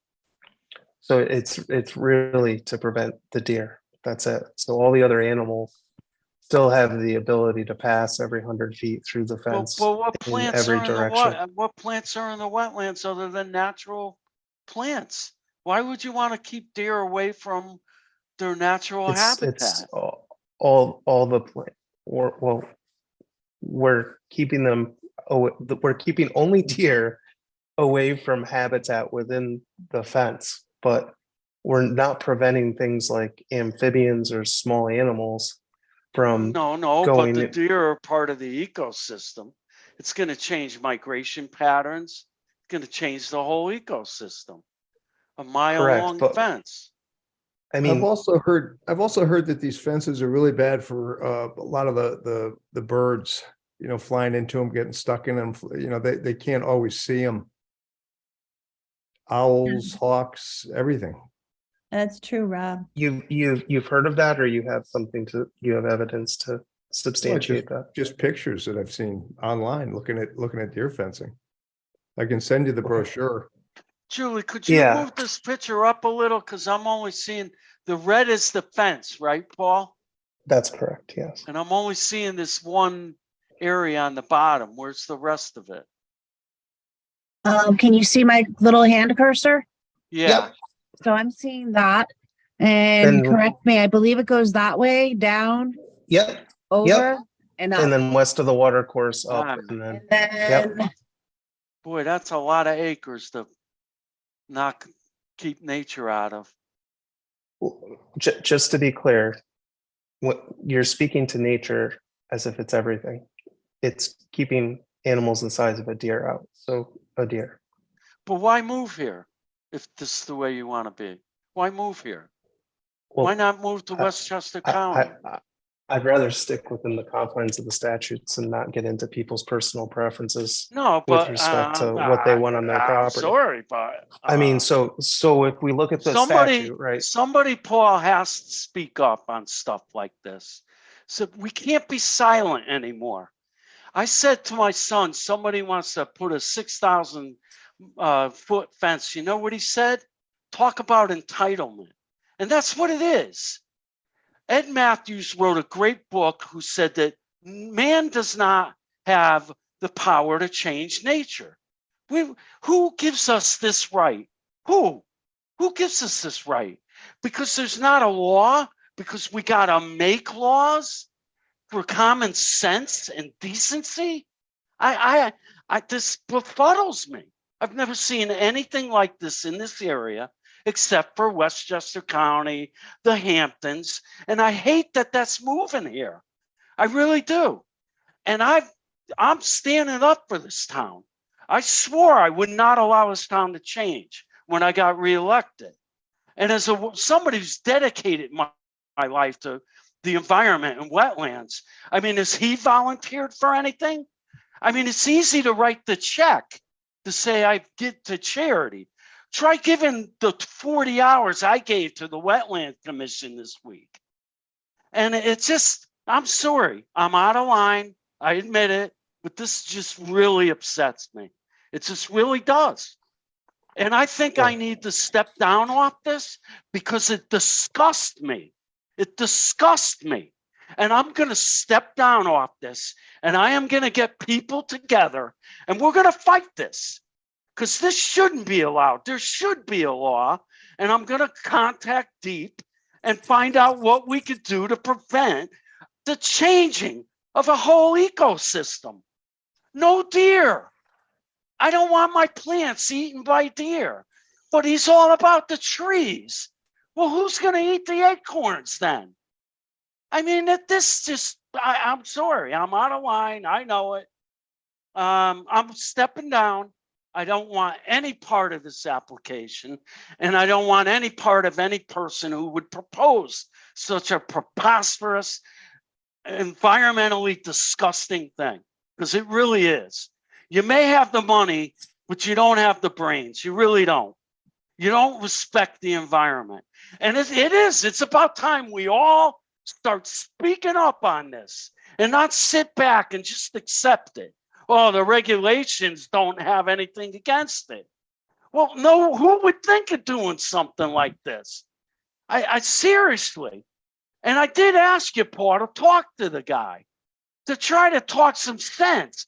At least get that fence out of the wetland area so the deer could drink some water. It's no respect for the environment. And no, there's no law. I know. I got it, but I'm stepping down And Sue, you could take over. I'm signing off on this one. Sorry.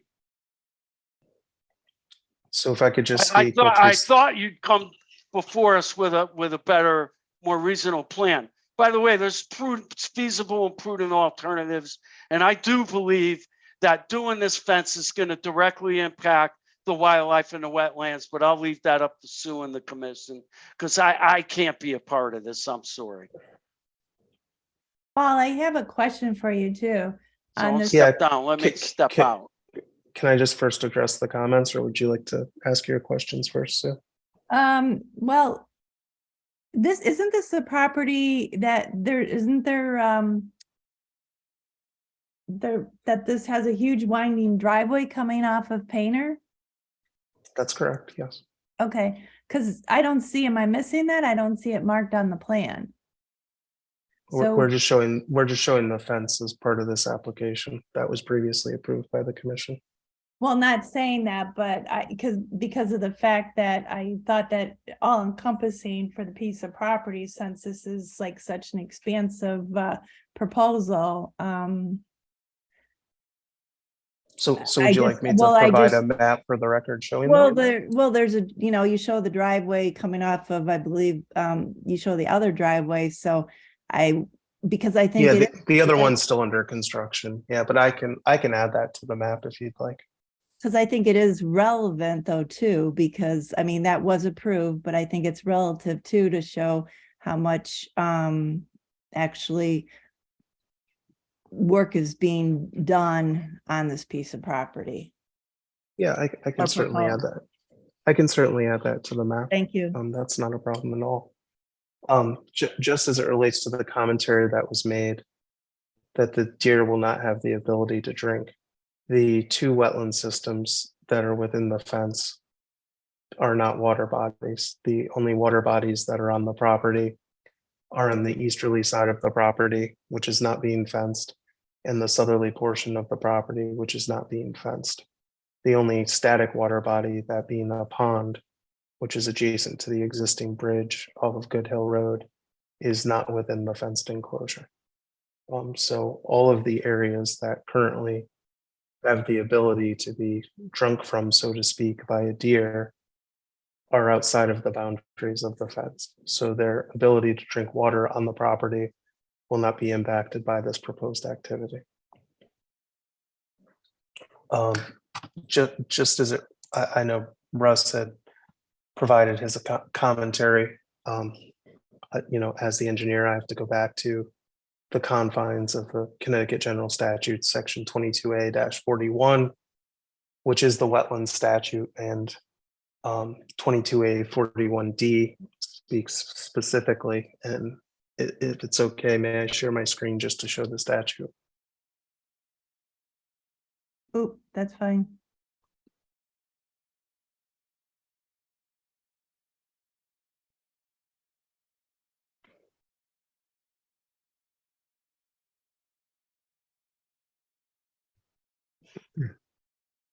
So 22A-41 is factors for consideration of the commissioner.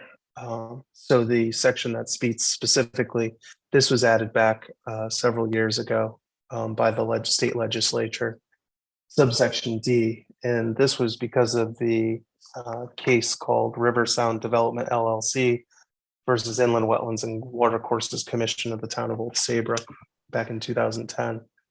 A municipal inland wetlands agency shall not deny or condition an application for a regulated activity in an area outside wetlands or watercourses on the basis of an impact or effect on aquatic, plant, or animal life, unless such activity will likely impact or affect the physical characteristics of such wetlands or watercourses. So in the case of River Sound Development versus the town of Old Saybrook, there was the finding that the physical characteristics, because of the activities that they were proposing, in that case, it was the construction of a golf course. So what that did was it decreased the population of the wood frogs due to the land grading activities. And the wood frogs are one of the few amphibians that remove detritus from the pools. And then the leaves energy is transported through the wood tadpoles. And they're one of the few species which you can say there's direct nexus biologically. And it was testified by their expert at that meeting, the actual quality of the water was impacted because of the lack of wood frogs. In this case, we're allowing wood frogs, any amphibians, to be able to maintain their migrations and movements in their entirety. The only animal that would not be within the fenced enclosure would be deer. I'm not aware of any activities that deer have besides defecating and urinating as they're walking through wetland systems. They don't remove anything from the wetlands, they're deer. So they would not be impacting the physical characteristic of the wetlands.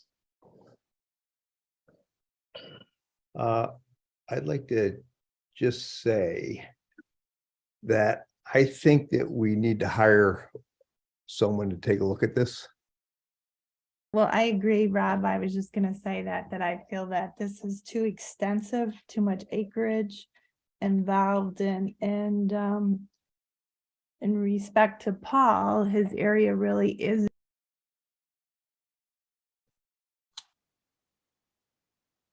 Whoops, all of a sudden I couldn't hear Sue. Is it I just can't me? hear, I think Susan muted. Oh, sorry, guys.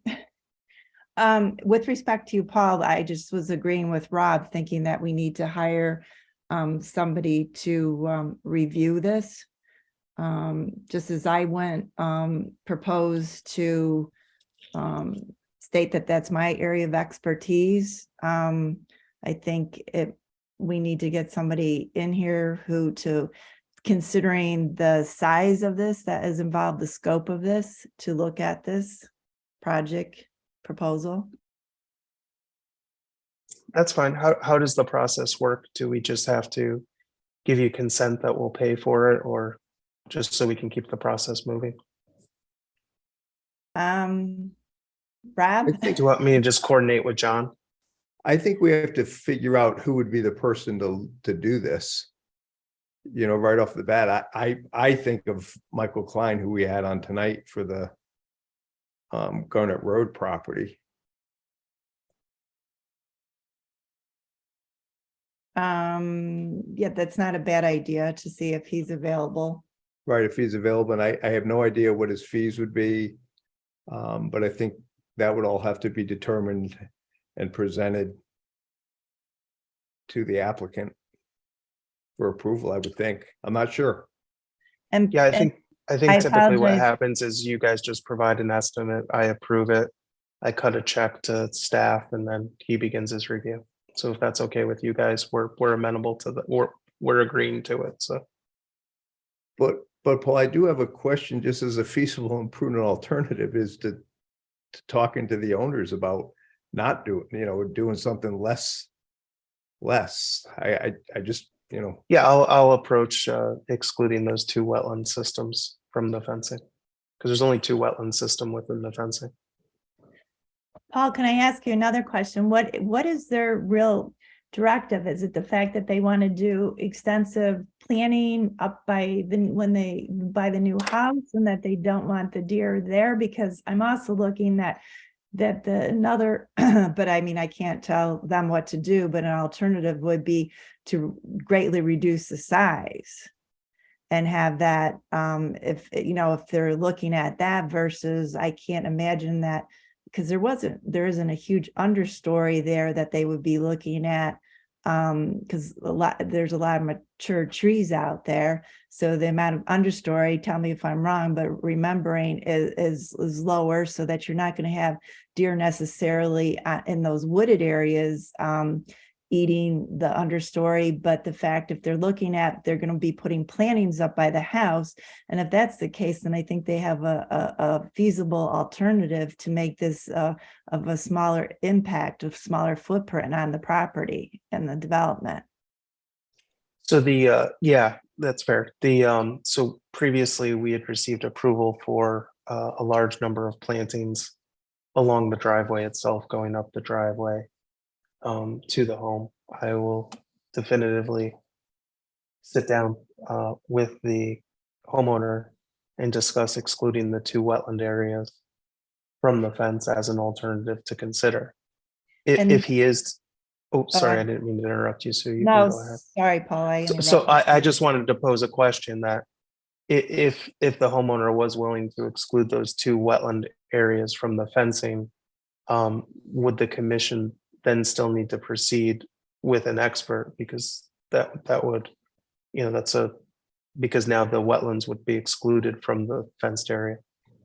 Could we get the map back up? Because Yeah, I think I can draw on this, right? Just so we're on the same page. I'm only looking at you, Paul. Yeah, that's not a pretty picture. Can you bring up the Hold map? on, I'm trying to bring it back Yeah, up. take your time, no problem. So Paul, while we're waiting for the map, what I was gonna say too is the fact that I know that they're having the tree company is going to be coming there to feed trees and maintenance and looking at the health of trees. Am I remembering correctly? Yes. Okay, so another thing too was, just proposing is the fact that if you, like you stated, for planting the native shrubbery that they wanted down, just for example, down the driveway, that like Russ had brought up is as far as that, there is deer repellent that could be sprayed. I mean, if you're already going to have a crew there that's going to be doing extensive feeding of trees and maintenance and lawn care, that as far as proposing that to them too as an alternative and decreasing, once again, that size of that area that's fenced. Yeah. Okay. I cannot seem to draw on this. Julie, you want to take that down and I'll pull up a map? Well, are you just talking about moving the fence from Painter Hill up the hill behind those two wetlands? Well, the driveway, I want to draw just so everyone's clear, if that's okay. If you could just bear with me for 1 minute, if you unshare this, Julie. Thank you. Yeah. Just so we're all on the same page. Okay.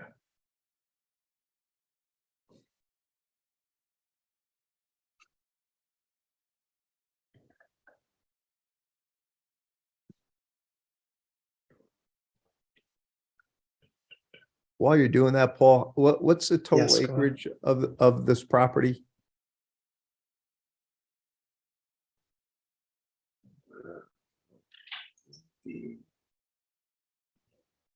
Let me pull that up on the assessor.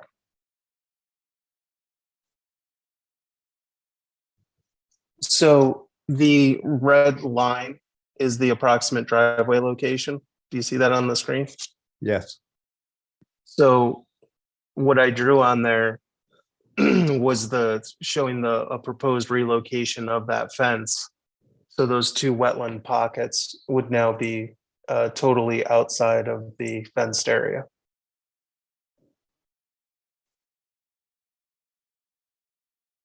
Wait, I'm confused. The red line is the driveway? The red line is the driveway. Yep. The green line Okay. would be where the fence would now be located. So instead of it running parallel to Painter Hill Road, it would go around the wetlands in that area. So that now this whole area that I just X'd would be outside of the fence, because the fence would go like this now. And then similarly, the fence would go like that, so that this whole area is now outside of the fence as well. Do you guys see that on the screen? I just want to. I can see it, but I do think that I would still want someone to take a look at this, Okay. even with that change. Okay.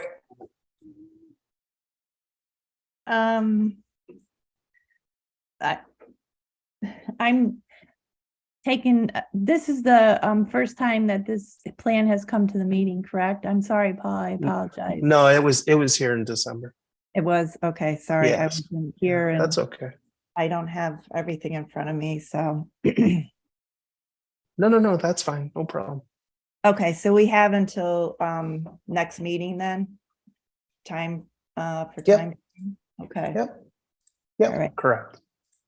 Does anybody else have from the commission have comments or concerns to present to Paul? Or questions for Paul? I just have a comment that I would also support bringing in an expert. I do think there's a significant impact beyond, so I would just support that. Okay, so I guess that we move this then to next month's meeting.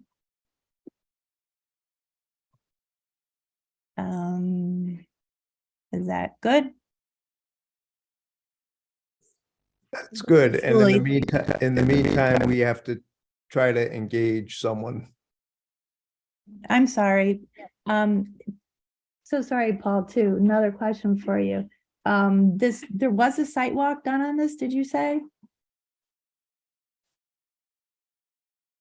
Is Paul still here? Yeah, last Friday. Yeah, sorry, I got kicked out. Oh, sorry. Last Friday. No, that's fine. Last Friday, Russ and Rob had walked it. Yeah. Oh, okay. All right. Okay, so, all right, so we will look at getting some input and hopefully maybe too, if you can go back and discuss some alternatives too, and we'll see what happens for next meeting. Sound good? Yep, I most certainly will, and I'll coordinate with John in the office as it relates to getting him a check and whatever I need to sign off on. Okay, thank you, Paul. All right, thanks for your time, everyone. You have a great evening. Appreciate your time as always. Thanks. Have a good night. See you, Paul. You as well. Take care. Good job, Sue.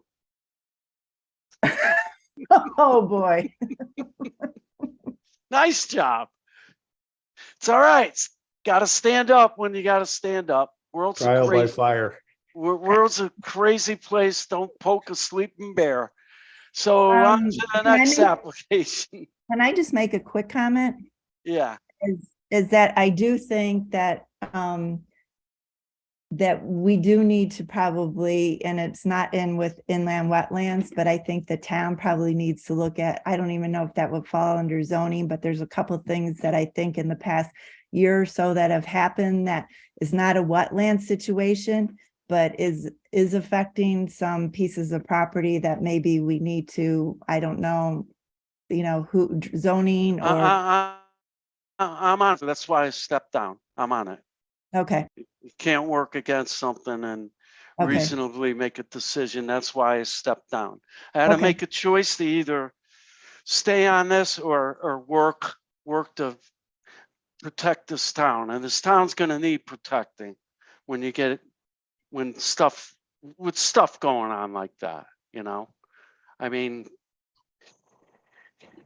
nature needs a place to live too, and that's the problem. And wetland regulations don't really address all the concerns that need to be addressed when you have very wealthy people. I'm not talking about that applicant, but all around very wealthy people deciding that they could change nature.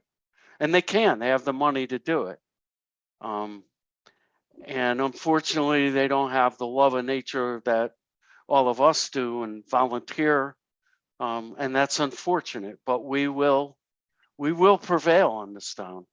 As long as people believe in not changing it for the worse and not giving into the Westchester County, all that stuff. I don't want that here. But anyway, on to 103 Carriage Lane. I went and looked. Could you bring the map up? Hey, hey, Russ, I've got to step away for a minute. I've got Eli chasing something outside. All right. Let's hope it lives.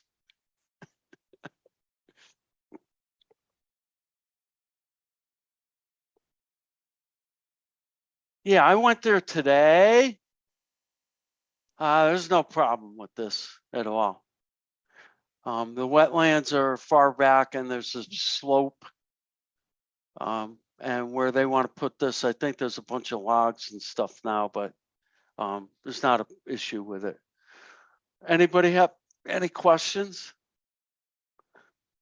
I'll make a motion to approve this as an unregulated activity. Second, Second. All in favor? Aye. Hi. Rob will abstain. Next, Hold on. Oh, I are mean, we on the new business? we are on to new business now. So Connor, we've how got are enough. you? Hey Russ, how you doing? Good, good. What do we got, Connor? So, customer of mine bought some land on Town Line Road. I'm representing him, Andrew Bezos. It's a piece, just up from Arnholz that, where the American Flag Barn is. Yeah. So it's like the one between that and then where Stewart's Farm is, or where the Nature Conservancy land is. Yeah, Trying to get this thing. I have a better, so the lower, it's all open field on the road, and they want it Right. down the bottom of the hill. There's a nice wooded area. It looks like it was thinned out, maybe underbrushed, cleaned out when Terry owned it years ago. There's some very nice red oaks in there he wants to open up. There's a lot of invasive sumac trees, some just swamp maples and small birch trees he wants to thin out to make the area more presentable. Not sure what his end game plan is. I'm just here on this one plan here. are there any wetlands? There is a water course. I'm not too good with this whole sharing screen thing, but if I turn my camera around, I have a better map on my computer currently. Yeah, So let me see if I go to video. I don't know why I'm not coming up in the video here, but there it is. Okay. Now I gotta spin this thing around. Sorry, bear with me here. All right. I don't know if this is visible at all for you guys, but not really. not really. It doesn't do any good. Okay, never mind then.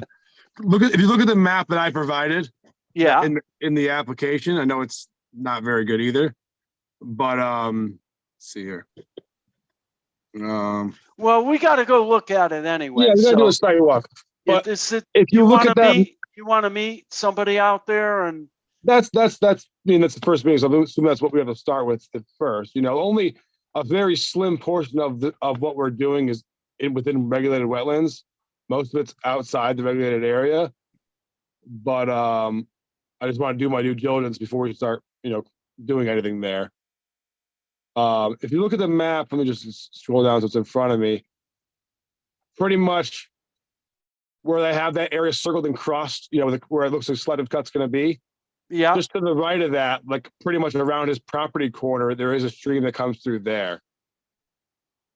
So to the right of the crosshaired area, where your cursor is, coming around that corner of the property, it runs across his around the corner there. oh, Right that's there, the that little- stream. Pretty much That's the the little squiggle bend is exactly right there. Yeah.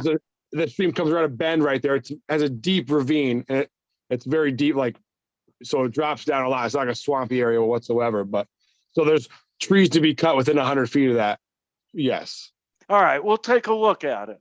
Yep. So let me know when works I'll for get you. in And touch with you. I perfect. I'll meet you got on your site. number on the application. That's Yep. correct. Thank you, Okay. Russ. Thank you, Connor. Have Yep. a great night.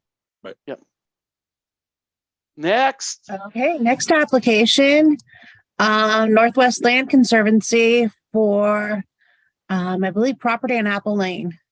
Yes, yeah, this is Apple Lane and what, Squire? Is this lot? Catherine, are you here? Yeah, I'm here. Hi. It's about halfway between the intersection between South Street and Squire, closer to South Street. And what went on? I know some trees were cut. So we had a neighbor to the west who had reported to us over a period of time disease, dying, and dead ash trees along his property line. So it's to the left of the sort of that long pink access way. Yeah. And he had been And what's that access way off of South Street? off of Apple Lane. Oh, it's off of Apple Lane. Okay. Yeah, so he Trying to had get my report- bearings. Yeah, he had reported to us trees and limbs falling on his property, and it he said at one point he sustained some property damage when limbs fell on a piece of equipment that he had, so he had to get that repaired. We So sent out, let's get everybody, so everybody kind of has a sense. That's coming off of Apple Lane.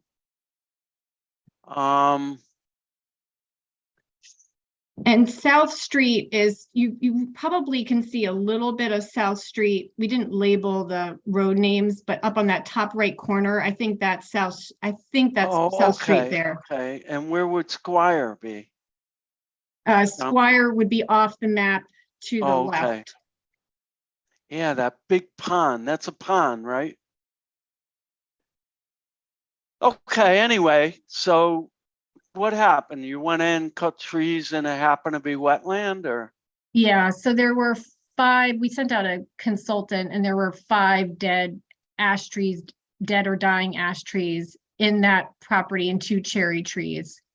And then we had that confirmed by an arborist, A&A tree service. They went in and did the cutting.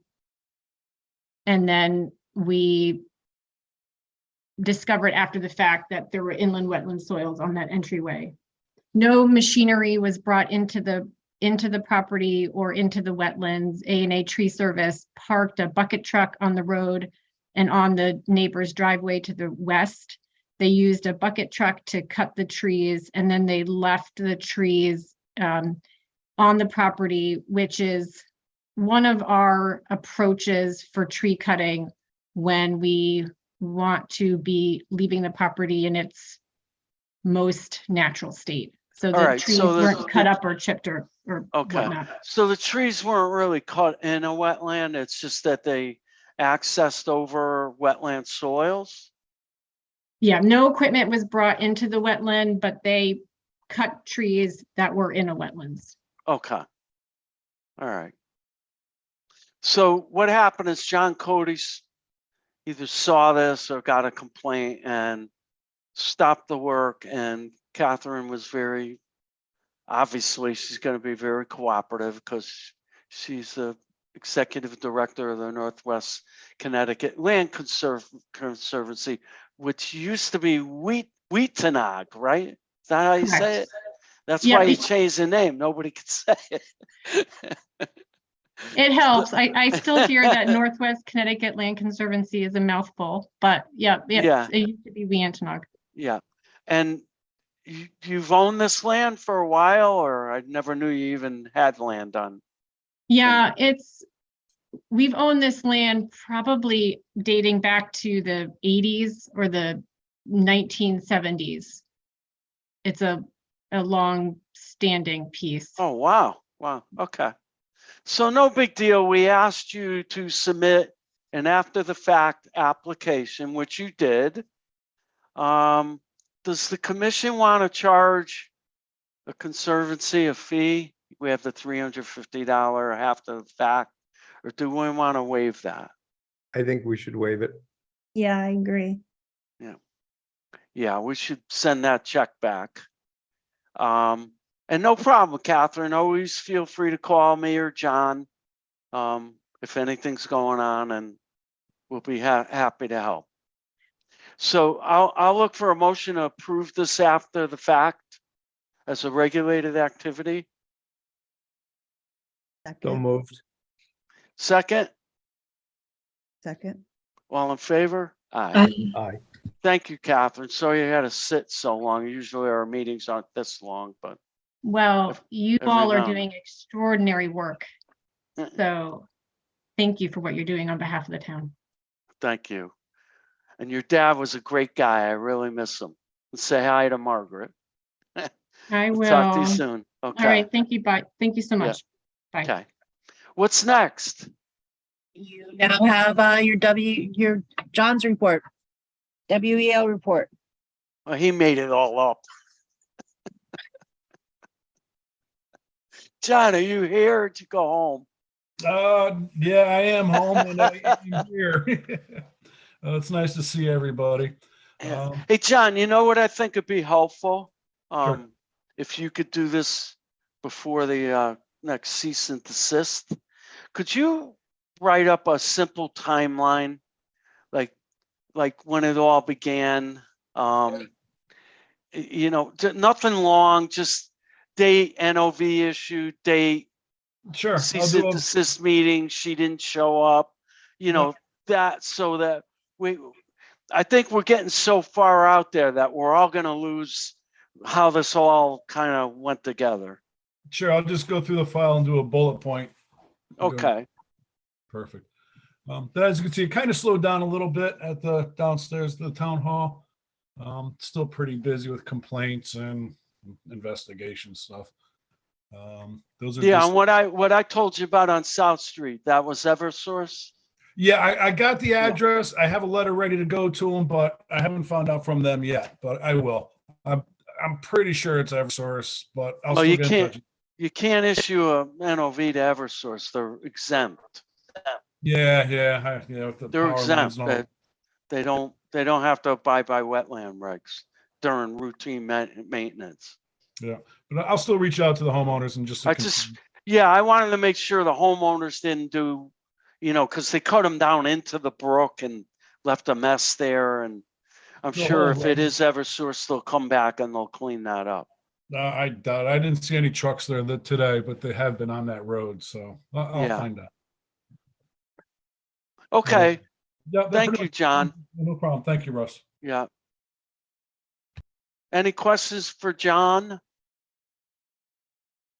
No? Okay. What's next, Julie? That it? That's it. Good. I'll look for a motion to adjourn. Motion to adjourn. Second. Second. All in favor? Aye. Aye. Thanks, gang. Thank Good you. See you night. next time. Night. Night, everyone. Right. Have a good night.